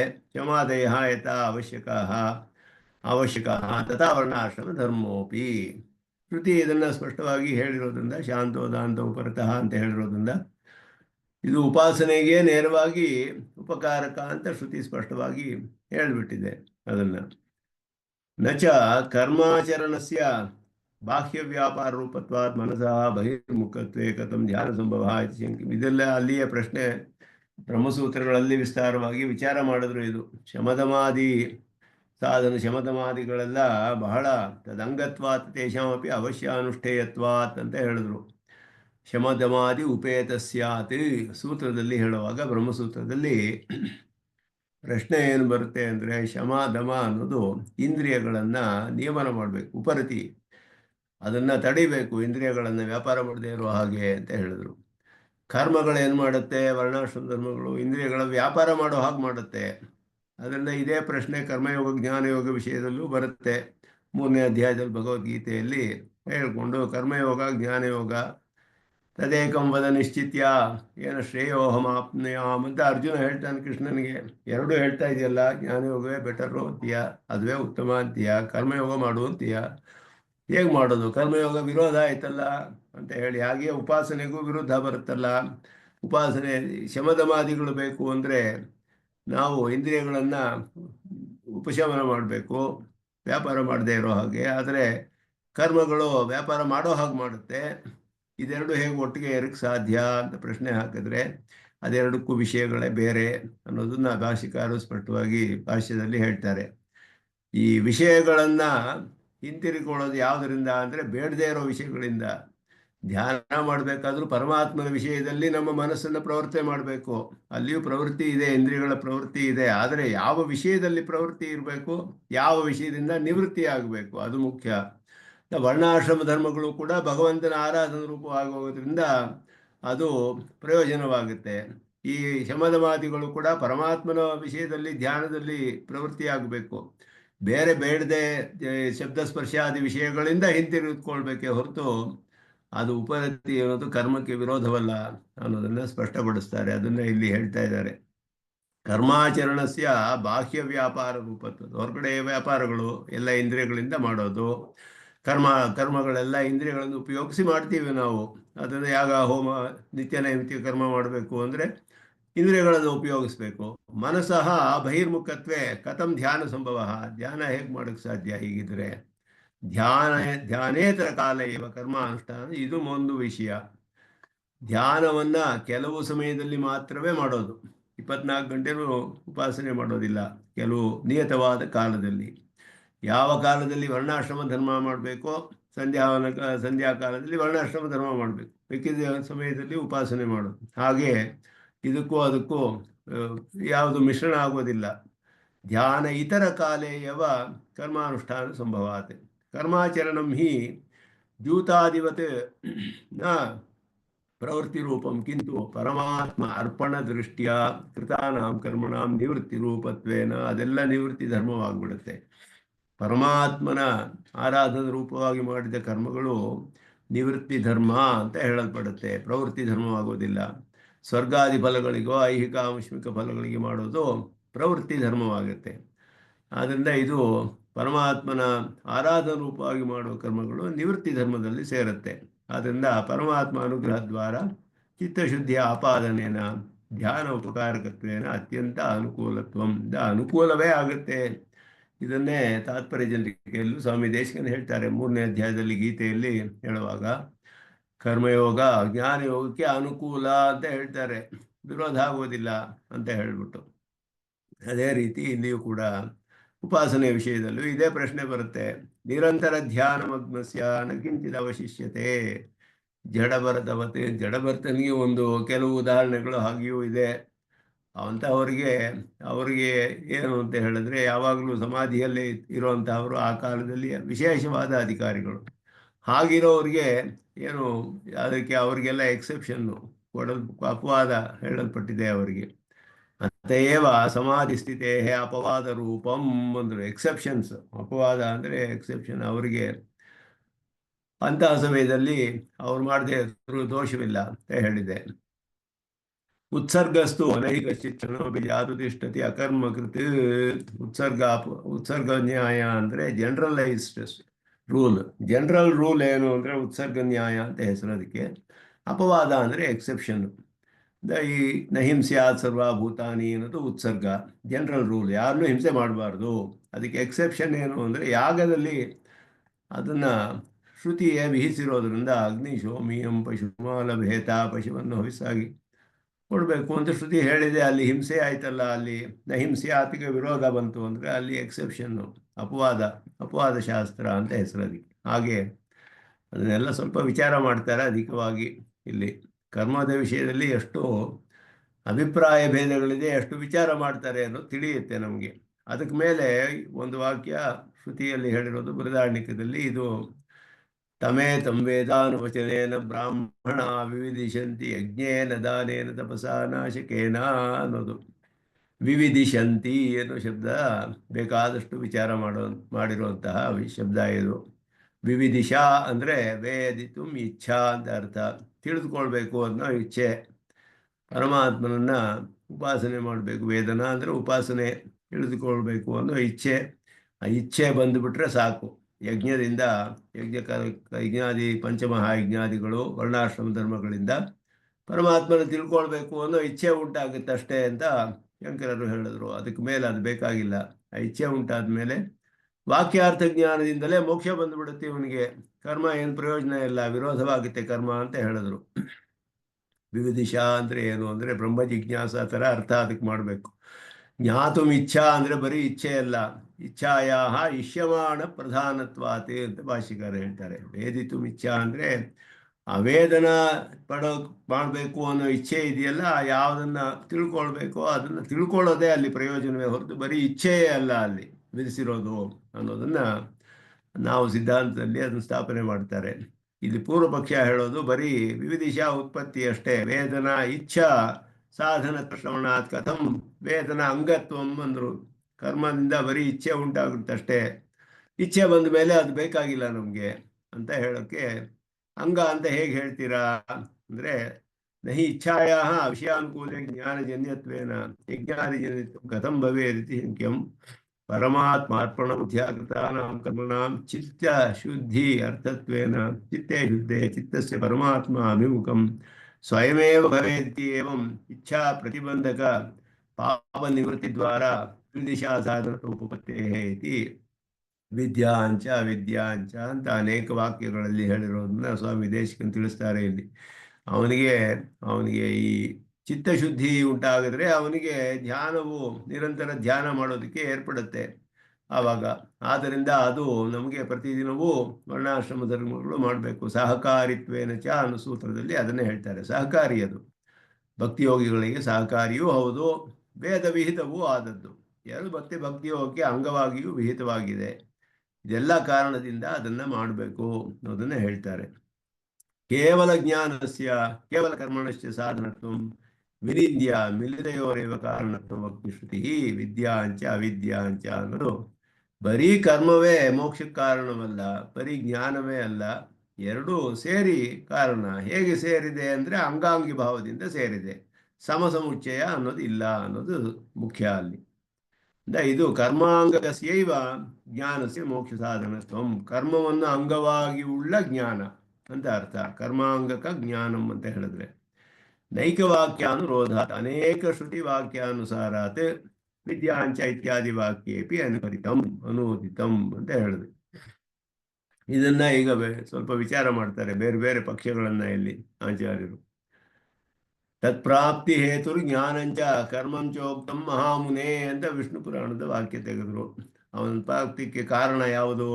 ಜ್ಞಾನಂಚ ಕರ್ಮಂಚ ಉಕ್ತಂ ಅಂತ ಹೇಳಿದೆ. ಅವನ ಪ್ರಾಪ್ತಿಗೆ ಕಾರಣವಾದದ್ದು ಪ್ರಾಪ್ತಿ ಹೇತು ಜ್ಞಾನವೂ ಕರ್ಮವೂ ಸಹ ಅಂತ ಹೇಳಿದೆ. ಹತಂ ಜ್ಞಾನಂ ಕ್ರಿಯಾಹೀನಂ ಹತಾಚ ಅಜ್ಞಾನಿನಾಂ ಕ್ರಿಯಾ, ಇದೆಲ್ಲ ಹೇಳಿದೆಲ್ಲ ಪ್ರಮಾಣ. ಕರ್ಮಣಾಮಪಿ ಜ್ಞಾನೇನ ಸಹ ಸಾಧನತ್ವಾಭಿಧಾನಾತ್ ಸಮುಚ್ಚಯವ ನ್ಯಾಯ ಇತಿ ಚೇತ್. ಸಮುಚ್ಚಯ ಎರಡು ಸಮನಾಗಿ ಸೇರಿಸ್ಕೊಳ್ಬೇಕು, ಸಮಪ್ರಾಧಾನ್ಯ ಅಂತ ಹೇಳಿದ್ರೆ ಕರ್ಮಾಪೇಕ್ಷಾ ಇತ್ಯಾದಿ ಶ್ಲೋಕದಲ್ಲಿ ಹೇಳ್ತಾರೆ. ಇಲ್ಲಿ ಕರ್ಮಾಪೇಕ್ಷೆ ಯಾಕೆ ಅಂದರೆ ಕ್ವಚನ ತತ್ ಸಮುಚಿತ್ಯವಾದ ಕರ್ಮಾಪೇಕ್ಷ ಅಭಿಸಂಧಿಂ ವಿವೃಣುತೆ ಅಂತ ಸ್ವಾಮಿ ದೇಶಿಕನ್ ತಿಳಿಸ್ತಾರೆ. ವಿಷ್ಣು ಪುರಾಣ ಮೊದಲಾದಗಳಲ್ಲೆಲ್ಲ ಹೇಳಿರೋದು ಸಮುಚಿತ್ಯವಾದ ಕರ್ಮ ಸಮುಚ್ಚಯ ಎರಡನ್ನು ಸೇರಿಸ್ಕೊಳ್ಬೇಕು ಅಂತ ಹೇಳಿರುವಂತಹ ವಿಷಯ ಕರ್ಮಾಪೇಕ್ಷ ಅಭಿಸಂಧಿಂ ವಿವೃಣುತೆ ಮುಮುಕ್ಷುಭಿಃ ಕರ್ಮಣಾಂ ಅವರ್ಜನೀಯತ ರೂಪಂ ಅಭಿಪ್ರಾಯಂ ವಿಶದಯತಿ ಅಂತ ಹೇಳಿದ್ರು. ಕರ್ಮಾಪೇಕ್ಷ ಅಭಿಸಂಧಿಂ ಅಂದರೆ ಕರ್ಮವೂ ಅಪೇಕ್ಷಿತ ಮುಮುಕ್ಷುಗಳಿಗೆ, ಅದು ಕೂಡ ಅವರಿಗೆ ಸೇರಿಸ್ಕೊಳ್ಬೇಕು, ಬಿಡಕ್ಕಾಗೋದಿಲ್ಲ ಅನ್ನೋದನ್ನ ತಿಳಿಸುತ್ತೆ ಹೊರತು ಸಮಸಮುಚ್ಚಯವನ್ನು ಹೇಳೋದಿಲ್ಲ. ಅದು ಮುಖ್ಯ ಅಲ್ಲಿ. ಮುಮುಕ್ಷೋ ಕರ್ಮಾನುಷ್ಠಾನಸ್ಯ ಅವರ್ಜನೀಯತ್ವ ಮಾತ್ರ ಅಭಿಪ್ರಾಯಕತ್ವಾತ್ ತಾದೃಶವಚನಾನ ನ ಸಾಕ್ಷಾತ್ ಸಾಧನತ್ವಂ ತೇಷಾಂ. ಅದಕ್ಕೆ ಅಂತಹ ವಚನಗಳಿಗೆ ಸಾಕ್ಷಾತ್ ಸಾಧನತ್ವ ಇಲ್ಲ ಅಂತ ಹೇಳಿದ್ರು. ಆದರೆ ಸಾಕ್ಷಾತ್ ಸಾಧನಕ್ಕೆ ಉಪಕಾರಕವಾಗುತ್ತೆ, ಆದ್ದರಿಂದ ಬಿಡೋ ಹಾಗೂ ಇಲ್ಲ ಅದನ್ನ ತಿಳಿಸ್ತಾರೆ ಇಲ್ಲಿ. ಇದು ಬಹಳ ಸೂಕ್ಷ್ಮವಾದ ವಿಚಾರ ಮಾಡ್ತಾರೆ. ತುಂಬ ಬೇರೆ ದಾರ್ಶನಿಕ ವಿವಿಧವಾಗಿ ವಿಚಾರ ಮಾಡ್ತಾರೆ. ಹಿಂದೆ ಹೋದರೆ ಬೇರೆ ವಚನಗಳಿಗೆಲ್ಲ ವಿರೋಧ ಬರುತ್ತೆ. ನಾನ್ಯ ಪಂತಹ ವಿದ್ಯತೆ ಅಯನಾಯ ಅಂದಾಗ ಬೇರೆ ಮಾರ್ಗವಿಲ್ಲ ಅಂತ ಹೇಳ್ಬಿಡ್ತು. ನ ಕರ್ಮಣ ನ ಪ್ರಜೆಯ ಧನೇನ ಯಾಗೇನೈಕೆ ಅಮೃತತ್ವ ಮಾನುಷು ಅಂತ ಹೇಳಿದ್ರು. ಕರ್ಮದಿಂದ ಬರೋದಿಲ್ಲ ಅಮೃತತ್ವ. ಹಾಗೆಯೇ ನಾಣ್ಯ ಪಂಥಾ ವಿದ್ಯತೆ ಅಯನಾಯ, ಅವನ ಪರಮ ಏವಂ ವೇದ, ಅವನು ತಿಳ್ಕೊಂಡ್ರ ವೇದನದಿಂದಲೇ ಮೋಕ್ಷ, ಇದೆಲ್ಲ ಹೇಳಿದೆ. ಆರುರುಕ್ಷೋ ಮುನೇಯೋಗ ಕರ್ಮ ಕಾರಣ ಉಚ್ಯತೆ ಇತ್ಯಾದಿ ಇಲ್ಲವರ ವಿರೋಧವಾಗುತ್ತೆ ಇದಕ್ಕೆಲ್ಲ. ಅತಃ ವಿಷಯ ವಿಷಮ ಸಮುಚ್ಚಯ ಏವ ಉಕ್ತ. ವಿಷಮ ಸಮುಚ್ಚಯ, ಸಮ ಸಮುಚ್ಚಯ ಇಲ್ಲ, ವಿಷಮ ಸಮುಚ್ಚಯ. ಸಮುಚ್ಚಯ ಅಂದರೆ ಸೇರಿಸ್ಕೊಳ್ಳೋದು, ಸಮುಚ್ಚಯ ಇದೆ ಕರ್ಮಜ್ಞಾನ. ವಿಷಮ ಸಮುಚ್ಚಯ ಅಂದರೆ ಸಮವಾಗಿಲ್ಲ ಎರಡಕ್ಕೂ, ಕರ್ಮವು ಅಂಗವಾಗಿದೆ ಜ್ಞಾನಕ್ಕೆ ಅನ್ನೋದು ಮುಖ್ಯ ಇಲ್ಲಿ. ಅದರಲ್ಲಿ ವೇದಾಂತಿಗಳು ಏನೇನು ಹೇಳ್ತಾರೆ ಅದನ್ನೆಲ್ಲ ಇಲ್ಲಿ ವಿಚಾರ ಮಾಡ್ತಾರೆ ವಿಸ್ತಾರವಾಗಿ. ಇದೆಲ್ಲ ಅಧಿಕವಾದ ವಿಷಯಗಳು ಈ ವ್ಯಾಖ್ಯಾನದಲ್ಲಿ ನಮಗೆ ಸಿಗುವಂತಹದ್ದು. ಅತ್ರ ಏವಂ ವೇದಾಂತಿನ ವಿಚಾರ ಸರಣಿ ಅಂದರು. ವೇದಾಂತಿಗಳೆಲ್ಲ ಹೇಗೆ ವಿಚಾರ ಮಾಡ್ತಾರೆ ಇಲ್ಲಿ, ಮೊದಲು ಶಾಂಕರ ಪಕ್ಷವನ್ನು ಹೇಳ್ತಾರೆ. ಮುಮುಕ್ಷೂಣಾಂ ದೃಷ್ಟ್ಯ ಕರ್ಮಣಾಂ ಸ್ಥಾನಂ ಕಿಂ. ಮುಮುಕ್ಷುಗಳಿಗೆ ಕರ್ಮಗಳನ್ನ ಹೇಗೆ ಉಪಯೋಗಿಸ್ಕೊಳ್ತಾರೆ ಮುಮುಕ್ಷು ಅಂತ ಹೇಳಿದ್ರೆ, ನಿರ್ವಿಶೇಷಾದ್ವೈತಿನಃ ಶಾಂಕರಾಹ ಏವಮಾಹು. ಶಂಕರ ಪಕ್ಷದವರು ಇತರೆ ಹೇಳ್ತಾರೆ, ತಮೇವ ವಿದಿತ್ವಾತಿ ಮೃತ್ಯುಮೇತಿ ನಾಣ್ಯ ಪಂಥಾಯನಾಯ ವಿದ್ಯತೆ ಇತಿ ಸ್ಪಷ್ಟಂ ಜ್ಞಾನ ಅತಿರಿಕ್ತಸ್ಯ ಮೋಕ್ಷ ಸಾಧನತೆಯ ನಿಷಿಧ್ಯತೆ. ಜ್ಞಾನಕ್ಕಿಂತ ಬೇರೆ ಯಾವುದೂ ಇಲ್ಲ. ತಮೇವಂ ವಿದಿತ್ವ ಅಂದರೆ ಜ್ಞಾನ ಮಾತ್ರವೇ ಅಂತ ಹೇಳಿದ್ರು. ಅದಕ್ಕಿಂತ ಬೇರೆ ಯಾವುದು ಸಾಧನವಲ್ಲ. ಮೃತ್ಯು ಅತ್ಯೇತಿ, ಅತಿ ಮೃತ್ಯುಮೇತಿ ಅಂತ ಹೇಳಿದ್ರೆ ಮೃತ್ಯು ಅತ್ಯೇತಿ ಅಂತ ಅರ್ಥ. ಅತಿ ಮೃತ್ಯುಮೇತಿ ಅಂದರೆ ಕರ್ಮಣಃ ನಿಯಮೇನ ಭೇದಗರ್ಭತ್ವಾತ್. ಕರ್ಮದಲ್ಲಿ ಎಲ್ಲ ಭೇದವೇ ಇದೆ, ಅದರಲ್ಲಿ ಬೇಕಾದಷ್ಟು ವಿಷಯಗಳು ಬರುತ್ತೆ, ಅದೆಲ್ಲ ಭೇದವನ್ನೇ ತಿಳಿಸುತ್ತೆ ಕರ್ಮ. ಮುಕ್ತೇಶ ಬ್ರಹ್ಮೈಕ್ಯ ರೂಪತ್ವಾತ್ ಪರಸ್ಪರಂ ಭಿನ್ನ ಲಕ್ಷ್ಯತ್ವೇನ ವಿರುದ್ಧತ್ವಾತ್. ಬ್ರಹ್ಮೈಕ್ಯ ರೂಪವಾದದ್ದು ಮೋಕ್ಷ ಅಂದರೆ ಅಭೇದವೇ ಮೋಕ್ಷ. ಭೇದ ಕರ್ಮ ಭೇದ ಹೇಳುತ್ತೆ, ಮೋಕ್ಷ ಅಭೇದ. ಆದ್ದರಿಂದ ಅಭೇದಕ್ಕೆ ಭೇದ ಹೇಗೆ ಉಪಯೋಗ ಆಗುತ್ತೆ? ಭೇದ ಜ್ಞಾನ ಬಿಡಬೇಕು ನಾವು, ಅಭೇದ ಜ್ಞಾನ ಬರಬೇಕಾದ್ರೆ ಅಂತ ಶಾಂಕರ ಪಕ್ಷವರು ಹೇಳಿದ್ರು. ಜ್ಞಾನಮೇವ ಮೋಕ್ಷ ಸಾಧನ ಕರ್ಮತು ಜ್ಞಾನ ವಿರೋಧಿ. ಅಷ್ಟೇ ಅಲ್ಲ, ಕರ್ಮ ಬೇಡ ಅನ್ನೋದೆಲ್ಲ ವಿರುದ್ಧವಾದದ್ದು. ಅತಏವ ನಾಣ್ಯ ಪಂಥಾಹ ಇತಿ ಜ್ಞಾನ ವ್ಯತಿರಿಕ್ತಸ್ಯ ಸಾಧನತ್ವ ನಿಷಿಧ್ಯತೆ. ಜ್ಞಾನಕ್ಕಿಂತ ಬೇರೆಯಾದ ಯಾವುದು ಸಾಧನವಲ್ಲ ಅನ್ನೋದನ್ನ ನಾಣ್ಯ ಪಂಥಾಹ ವಿದ್ಯತೆ ಅಯನಾಯ ಸ್ಪಷ್ಟವಾಗಿ ತಿಳಿಸುತ್ತೆ. ವಿವಿಧಿಶಂತಿ ಯಜ್ಞೇನ ಅನ್ನೋದು ವೇದನ ಇಚ್ಛಾ ಸಾಧನತ್ವಮೇವ ಭಕ್ತಿ ಸನಂತ ಶ್ರವಣ. ಸನಂತ ಅಂದರೆ ಇಚ್ಛೆ, ಅದು ಸನಂತ ಧಾತುಗಳು ಸನ್ ಪ್ರತ್ಯಯ ಬಂದು ಮಾಡಿರುವಂಥ ಆಗಿರೋದು, ಅದು ಇಚ್ಛಾರ್ಥಕವಾಗಿ ಬರುತ್ತೆ. ಇಚ್ಛೆ ವಿವಿಧಿಶ ಇಚ್ಛೆ ಅಷ್ಟೇ ಹೇಳಿರೋದು. ಇಚ್ಛಾಯ ವಿಷಯ ಸ್ವರೂಪ ಅಧೀನತ್ವೇನ ಪುರುಷ ಪ್ರಯತ್ನ ಅಸಾಧ್ಯತ್ವೇಪಿ ಇಚ್ಛಾ ಪ್ರತಿಬಂಧಕ ಪಾಪಕರ್ಮಣ ಪ್ರಾಯಶ್ಚಿತ್ತಾದಿನ ಯಥಾ ನಾಶಃ ತಥಾ ಪರಮಾತ್ಮರ್ಪಣ ಬುದ್ಧ ಕೃತಾನಾಂ ಕರ್ಮಣಾಂ ಚಿತ್ತಶುದ್ಧಿ ದ್ವಾರ ಇಚ್ಛಾ ಸಾಧನತ್ವ ಸಂಭವತ್ಯೇವ. ಬರೀ ಇಚ್ಛೆ ಮಾತ್ರ ಉಂಟು ಮಾಡುತ್ತೆ ಅನ್ನೋದೇ ಅವರ ಅಭಿಪ್ರಾಯ. ಕಷಾಯೇ ಕರ್ಮ ವಿಪಕ್ವೇ ತಥೋ ಜ್ಞಾನಂ ಪ್ರವರ್ತತೆ ಇತ್ಯಾದಿ ವಚನ. ಇದೊಂದು ವಚನ ಇದೆ. ಕಷಾಯ ಅಂದರೆ ದೋಷಗಳೆಲ್ಲ ಕರ್ಮಗಳಿಂದ ನಾಶವಾದರೆ ಜ್ಞಾನ ಆಮೇಲೆ ಉಂಟಾಗುತ್ತೆ. ಆದ್ದರಿಂದ ಅದು ಕರ್ಮ ಬೇಕಾಗಿಲ್ಲ ಆವಾಗ. ಅದಕ್ಕೆ ಅದಾದಮೇಲೆ ಜ್ಞಾನ ಉಂಟಾದ ಮೇಲೆ ಅಜ್ಞಾನವೇ ಕಾರಣವಾಗುತ್ತೆ ಅಂತ ಹೇಳಿದ್ರು. ಹೆಚ್ಚ ಕರ್ಮಣೈವ ಹಿ ಸಂಸಿದ್ಧಿಂ ಆಸ್ಥಿತ ಜನಕಾದೇಹ ಇತ್ಯಾದಿ ವಚನಂ ತದಪಿ ಜ್ಞಾನದ್ವಾರಕಮೇವ ಮೋಕ್ಷ ಸಾಧನಂ ಕರ್ಮಭಕ್ತಿ ಅನ್ಯಥಾ ತಮೇವ ವಿದಿತ್ವ ಇತ್ಯಾದಿ ವಚನ ವಿರೋಧಾತ್. ಕರ್ಮಣೈವ ಹಿ ಸಂಸಿದ್ಧಿಂ ಆಸ್ಥಿತ ಜನಕಾದೇಹ ಅಂತ ಗೀತೆಯಲ್ಲಿ ಹೇಳಿದೆಯಲ್ಲ, ಲೋಕ ಸಂಗ್ರಹಕ್ಕೋಸ್ಕರ ಮಾಡಿದ್ರು ಜನಕರು ಮೊದಲಾದ ಬ್ರಹ್ಮಜ್ಞಾನಿಗಳೆಲ್ಲ ಕರ್ಮವನ್ನು ಮಾಡಿದ್ರು ಅಂತ ಹೇಳಿರೋದು. ಅದಕ್ಕೆ ವಿರೋಧ ಬರಲ್ವೇ ಅಂತ ಹೇಳಿದ್ರೆ, ಇದು ಕೂಡ ಈ ರೀತಿಯ ಶುದ್ಧಿಗೆ ಮಾತ್ರವೇ ಅವ್ರು ಮಾಡಿದ್ದಾರೆ ಹೊರತು ಮೋಕ್ಷ ಸಾಧನ ಅಂತ ಮಾಡಿಲ್ಲ ಅಂತ ಅರ್ಥ ಮಾಡ್ಕೋಬೇಕು ಅಂದರು ಪೂರ್ವ ಪಕ್ಷದಲ್ಲಿ. ಆದ್ರಿಂದಲೇ ವಿದ್ಯಾಂಚ ವಿದ್ಯಾಂಚ ಅನ್ನೋದ್ರಲ್ಲಿ ಉಭಯಂ ವೇದ ವಿದ್ಯೆಯೋ ಏವ ಅವಶ್ಯ ಜ್ಞೇಯತ್ವ ಕಥನಮಪಿ ಏಕಸ್ಯ ಉಪಾದೇಯತ್ವಾರ್ಥಂ ಅಪರಸ್ಯ ತ್ಯಾಗಾರ್ಥಮೇವ. ಇಲ್ಲಿ ಅವರು ಅರ್ಥ ಮಾಡೋದು ಕಷ್ಟ. ಇಲ್ಲಿ ವಿದ್ಯಾಂಚ ಅವಿದ್ಯಾಂಚ ಎಸ್ತದ್ವೇದ ಉಭಯಂ ಸಹ ಅನ್ನೋವಾಗ ಎರಡನ್ನೂ ತಿಳಿದ ಅಂತ ಹೇಳೋದಲ್ಲ. ವೇದ ಅಂದರೆ ಹೇಗೆ ತಿಳಿದ ಅನ್ನೋದ್ರಲ್ಲಿ ವ್ಯತ್ಯಾಸ ಮಾಡ್ತಾರೆ ಅರ್ಥ ಮಾಡುವಾಗ. ಒಂದು ಬಿಡಬೇಕು ಅಂತ ತಿಳಿಬೇಕು, ಒಂದು ತಗೋಬೇಕು ಅಂತ ತಿಳಿಬೇಕು ಅಂತ ಅರ್ಥ ಮಾಡಿದ್ರು. ವಿದ್ಯಾಂಚ ಅವಿದ್ಯಾಂಚ ಉಭಯಂ ಸಹ ವೇದ. ಹೇಗೆ ವೇದ ಅಂದರೆ ಒಂದು ತ್ಯಾಜ್ಯತ್ವೇನ ಒಂದು ವೇದನ, ಇನ್ನೊಂದು ಉಪಾದೇಯತ್ವೇನ ವೇದನ, ಹಾಗೆ ಅರ್ಥ ಮಾಡಿದ್ರು. ಎರಡನ್ನೂ ತಿಳ್ಕೊಳ್ಬೇಕು. ಸರಿ, ಹೇಗೆ ತಿಳ್ಕೊಳ್ಬೇಕು? ಒಂದು ಬಿಡಬೇಕು ಅನ್ನೋ ತಿಳ್ಕೊಳ್ಳಿ, ಒಂದು ಬೇಕು ಅಂತ ತಿಳ್ಕೊಳ್ಳಿ ಎಂದು ಎರಡು ಸಮ ಅಂತ ಅರ್ಥ ಮಾಡಲಿಲ್ಲ. ಈ ರೀತಿ ಎಲ್ಲ ಅರ್ಥ ಮಾಡೋಕ್ಕೆ ಅಲ್ಲಿ ಅವಕಾಶ, ವಾಕ್ಯಗಳಿಗೆ ಅರ್ಥ ಮಾಡೋದು ಬಹಳ ಕಷ್ಟ. ಅವಿದ್ಯೆಯ ಮೃತ್ಯುಂ ತೀರ್ತ್ವಾ ತರತಿ ವೇದಾಂತಂ ತರತಿ ಇತಿ ಅವಿದ್ಯೆಯ ಮೃತ್ಯುಂ ತೀರ್ತ್ವಾ ವಿದ್ಯೆಯ ಅಮೃತಮಶ್ನುತೆ ಅಂತ ಹೇಳುವಾಗ ತೀರ್ತ್ವ ಅನ್ನೋದು ಹೇಗೆ ಅರ್ಥ ಮಾಡ್ತೀರಾ? ಅವಿದ್ಯೆಯ ಮೃತ್ಯುಂ ತೀರ್ತ್ವ ಅಂದರೆ ಅಂತ ಹೇಳಿದ್ರೆ ವೇದಾಂತಂ ತರತಿ ಅಂತ ಪ್ರಯೋಗವಿದೆ ಪ್ರಸಿದ್ಧವಾಗಿ. ವೇದಾಂತಂ ತರತಿ ಅಂದರೆ ವೇದಾಂತವನ್ನು ಪೂರ್ಣವಾಗಿ ಅಧಿಕರಿಸಿದ್ದಾನೆ ಅಂತ ಅರ್ಥವೇ ಹೊರತು ಅವನು ಆ ರೀತಿ ಅರ್ಥ ಮೃತ್ಯುಂ ತರತಿ ಅಂದರೆ ಮನಸ್ಸಿನ ಕಲ್ಮಶಗಳೆಲ್ಲ ನಾಶಪಡಿಸ್ಕೊಂಡ್ಬಿಟ್ಟ, ಮಾಡಿಸ್ಕೊಂಡು ಮುಂದಕ್ಕೆ ಹೋಗ್ತಾನೆ ಅವನು, ಆಮೇಲೆ ಜ್ಞಾನ ಪಡಿಸ್ಕೊಳ್ತಾನೆ. ಆಗ ಅರ್ಥ ಮಾಡಿ ಅಂತ ಹೇಳೋದು. ಅವಿದ್ಯೆಯ ಮೃತ್ಯುಂ ತರತಿ ಪ್ರಾಪ್ನೋತಿ ಅಂತ ಅರ್ಥ. ವೇದಾಂತಂ ತರತಿ ಅಂದ್ರೂ ಪ್ರಾಪ್ನೋತಿ, ವೇದಾಂತವನ್ನ ಪೂರ್ಣವಾಗಿ ತಿಳಿದಿದ್ದಾನೆ ಅಂತ ಅರ್ಥ ಅಷ್ಟೇ ಅಲ್ಲಿ. ಅವಿದ್ಯಾ ಶಬ್ದವಾಚ್ಯಂ ಕರ್ಮ ತ್ಯಕ್ತ್ವಾ ವಿದ್ಯೆಯ ಜ್ಞಾನೇನ ಅಮೃತಮಶ್ನುತೆ ಇತ್ಯೇವ ಅರ್ಥ ಅಂತ ಹೇಳಿದ್ರು. ಈ ರೀತಿ ಎಲ್ಲ ಪೂರ್ವ ಪಕ್ಷವನ್ನೇ ಹೇಳ್ತಾರೆ ಇಲ್ಲಿ. ಆದ್ದರಿಂದ ಜ್ಞಾನಮೇವ ಮೋಕ್ಷ ಸಾಧನ ನ ಕರ್ಮ ಇತಿ, ನ ಕರ್ಮ ಮೋಕ್ಷ ಸಾಧನ, ಕರ್ಮ ಮೋಕ್ಷ ಸಾಧನವಲ್ಲ ಅನ್ನೋದು ಶಾಂಕರರ ಪಕ್ಷ. ಎಲ್ಲ ಪಕ್ಷಗಳನ್ನು ವಿಚಾರ ಮಾಡ್ತಾರೆ ಇಲ್ಲಿ. ಔಪಾಧಿಕ ಭೇದವಾದಿಷು ಭಾಸ್ಕರ, ಔಪಾಧಿಕ ಭೇದವನ್ನು ಹೇಳುವವರಲ್ಲಿ ಭಾಸ್ಕರರು ಅಂದರೆ ಭೇದವಾದಿಗಳಲ್ಲಿ ಅಂತ ಅರ್ಥ. ಒಬ್ಬರು ಔಪಾಧಿಕ ವೇದ, ಒಬ್ಬರು ಸ್ವಾಭಾವಿಕ ವೇದ, ಹಾಗೆ ಭೇದವಾದಿಗಳು, ಒಬ್ಬ ಔಪಾಧಿಕ ಭೇದವಾದಿಗಳು. ಜ್ಞಾನಕರ್ಮ ಸಮುಚ್ಚಯವಾದಿ ಭಾಸ್ಕರ ಪಕ್ಷದಲ್ಲಿ ಜ್ಞಾನಕರ್ಮ ಎರಡನ್ನೂ ಸೇರಿಸ್ಕೊಳ್ಬೇಕು. ಅದರಲ್ಲೂ ಎರಡು ವಿಧ ಇದೆ, ಸಮಸಮುಚ್ಚಯ, ವಿಷಮ ಸಮುಚ್ಚಯ ಅಂತ ಹೇಳಿ. ನಾವು ವಿಷಯ ಸಮುಚ್ಚಯ ಹೇಳಿದ್ರು ಕೂಡ ಅಂಗಾಂಗಿ ಭಾವದಿಂದ ಹೇಳ್ತೀವಿ. ಯಾದವ ಪ್ರಕಾಶರು ಅಂಗಾಂಗಿ ಭಾವ ಹೇಳಲಿಲ್ಲ. ಎರಡಕ್ಕೂ ಪ್ರಾಧಾನ್ಯವಿದೆ, ಎರಡೂ ಕೂಡ ಮೋಕ್ಷಕ್ಕೆ ಸಾಧನಗಳು, ಆದರೆ ಬೇರೆ ಬೇರೆ ಫಲವನ್ನು ಕೊಡುತ್ತೆ. ಒಂದು ಅನಿಷ್ಟ ನಿವೃತ್ತಿ ಮಾಡುತ್ತೆ, ಇನ್ನೊಂದು ಇಷ್ಟ ಪ್ರಾಪ್ತಿ ಮಾಡುತ್ತೆ. ಎರಡು ಮಾಡಿದಾಗಲೇ ಮೋಕ್ಷ ಬರೋದು ಅಂತ ಹೇಳಿದ್ರು. ಆದ್ದರಿಂದ ಅವ್ರಿಗೂ ನಮಗೂ ವ್ಯತ್ಯಾಸವಿದೆ, ಯಾದವ ಪ್ರಕಾಶರು ಹೇಳೋದಕ್ಕೂ ನಾವು ಹೇಳೋದಕ್ಕೂ. ಅದರಲ್ಲಿ ಆದ್ಯ ಪುನರ್ವಿವಿಧ ಅಂದರು ಸಮಸಮುಚ್ಚಯವಾದ. ಕರ್ಮಜ್ಞಾನಯೋ ಸಾಧನತ್ವ ವ್ಯಾಸಜ್ಯ ವೃತ್ತಿ ಇತಿ ಏಕಃ. ವ್ಯಾಸಜ್ಯ ವೃತ್ತಿ ಅಂತ ಹೇಳಿದ್ರೆ ಎರಡರಲ್ಲಿ ಸಮನಾಗಿರೋದು. ಅದು ಎರಡರಲ್ಲಿಯೂ ತಿಳ್ಕೋಬೇಕು ನಾವು. ಇವಾಗ ಎರಡು ಘಟ ಇರುತ್ತೆ, ಎರಡು ಘಟ ಇರುವಾಗ ಇದಕ್ಕೆ ಉದಾಹರಣೆ ಕೊಡುವಾಗ ದ್ವಿತ್ವ ಅಂತ ಹೇಳ್ತೀವಿ ನಾವು. ಇಲ್ಲಿ ದ್ವಿತ್ವವಿದೆ.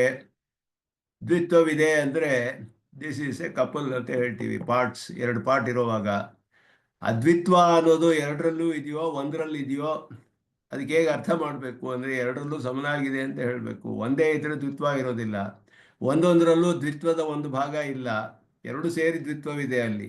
ಅದ್ವಿತ್ವ ಅನ್ನೋದು ಹೇಳಬೇಕಾದ್ರೆ ಹಾಗೆ ಕಾವ್ಯ ವಿಷಯದಲ್ಲಿ ಇದು ಕಾವ್ಯ ಪ್ರಕಾಶದಲ್ಲಿ ಮಾಡುವ ವಿಚಾರ ಮಾಡ್ತಾರೆ. ಈ ವಿಷಯ ಎಲ್ಲ ವ್ಯಾಸಜ್ಯ ವೃತ್ತಿ ಅನ್ನೋದು ಅವ್ರು ಹೇಳ್ತಾರೆ. ಅಲ್ಲಿ ಅಲಂಕಾರಿಕರು ಅವರೆಲ್ಲ ಹೇಳುವಂಥ ಮಾತು, ನಾಗೇಶ್ ಭಟ್ಟ ಮೊದಲಾದವರೆಲ್ಲ ಹೇಳೋದಿದು. ಅವರು ಹೇಳುವಾಗ ಇವಾಗ ಕಾವ್ಯ ಅನ್ನೋದು ಏನು, ಬರೀ ಶಬ್ದವೇ ಕಾವ್ಯವೇ, ಅರ್ಥವೇ ಕಾವ್ಯವೇ ಅಂತ ಅಲ್ಲಿ ವಿಷಯ ಬರುತ್ತೆ. ಶಬ್ದವೂ ಅರ್ಥವೂ ಎರಡು ಸೇರಬೇಕು, ಎರಡರಿಂದಲೂ ಕಾವ್ಯವೇ. ಆದರೆ ಅರ್ಥದಲ್ಲಿ ಶಬ್ದವಿದೆಯೇ, ಶಬ್ದದಲ್ಲಿ ಅರ್ಥವಿದೆಯೇ, ಹೇಗಿದೆ ಇದು ಎರಡು, ಹೇಗೆ ಸಮಸಮುಚ್ಚಯವೇ, ಇದೆಲ್ಲ ವಿಚಾರ ಮಾಡ್ತಾರೆ. ಅಲ್ಲಿ ವ್ಯಾಸಜ್ಯ ವೃತ್ತಿ ಅನ್ನೋದನ್ನು ಹೇಳ್ತಾರೆ. ಅವ್ಯಾಸಜ್ಯ ವೃತ್ತಿ ಅಂದರೆ ಬೇರೆ ಬೇರೆಯಾಗಿ ಇರೋದು, ಎರಡರಲ್ಲೂ ಇರುತ್ತೆ, ಬೇರೆ ಬೇರೆಯಾಗಿರುತ್ತೆ ಅಂತ ಅರ್ಥ. ಮೂರನೇ ಪಕ್ಷ ಅಂಗಾಂಗಿ ಭಾವ ಸಮುಚ್ಚಯ, ಕಾರಣತ್ವ ಅಂಗಿನಿ ಜ್ಞಾನಯವಾನ್. ಮೊದಲದಲ್ಲಿ ಎರಡು ಸಮಸಮುಚ್ಚಯವಾದದಲ್ಲಿಯೇ ವ್ಯಾಸಜ್ಯ ಅವ್ಯಾಸಜ್ಯ ವೃತ್ತಿ ಅನ್ನೋದು ಎರಡು, ವಿಷಮ ಸಮುಚ್ಚಯ ನಮ್ಮದು ಅಂಗಾಂಗಿ ಭಾವ ಅನ್ನೋದು ಹೇಳ್ತೀವಿ. ಅದರಿಂದ ಆದ್ಯೇ ಭಾಸ್ಕರಸ್ಯ ದ್ವಿತೀಯೇ ಯಾದವ ಪ್ರಕಾಶಸ್ಯ ದ್ವಿತೀಯೇ ಏತತ್ ಸಿದ್ಧಾಂತೆ. ಇಲ್ಲಿ ಮೋಕ್ಷಕ್ಕೆ ಎರಡು ಸಾಧನಗಳನ್ನು ಯಾದವ ಪ್ರಕಾಶರು ಹೇಳಿದ್ರು, ಎರಡು ಸೇರಿ ಸಮವಾಗಿ ಸಾಧನ ಅನ್ನೋದು ಭಾಸ್ಕರರು ಹೇಳಿದ್ರು.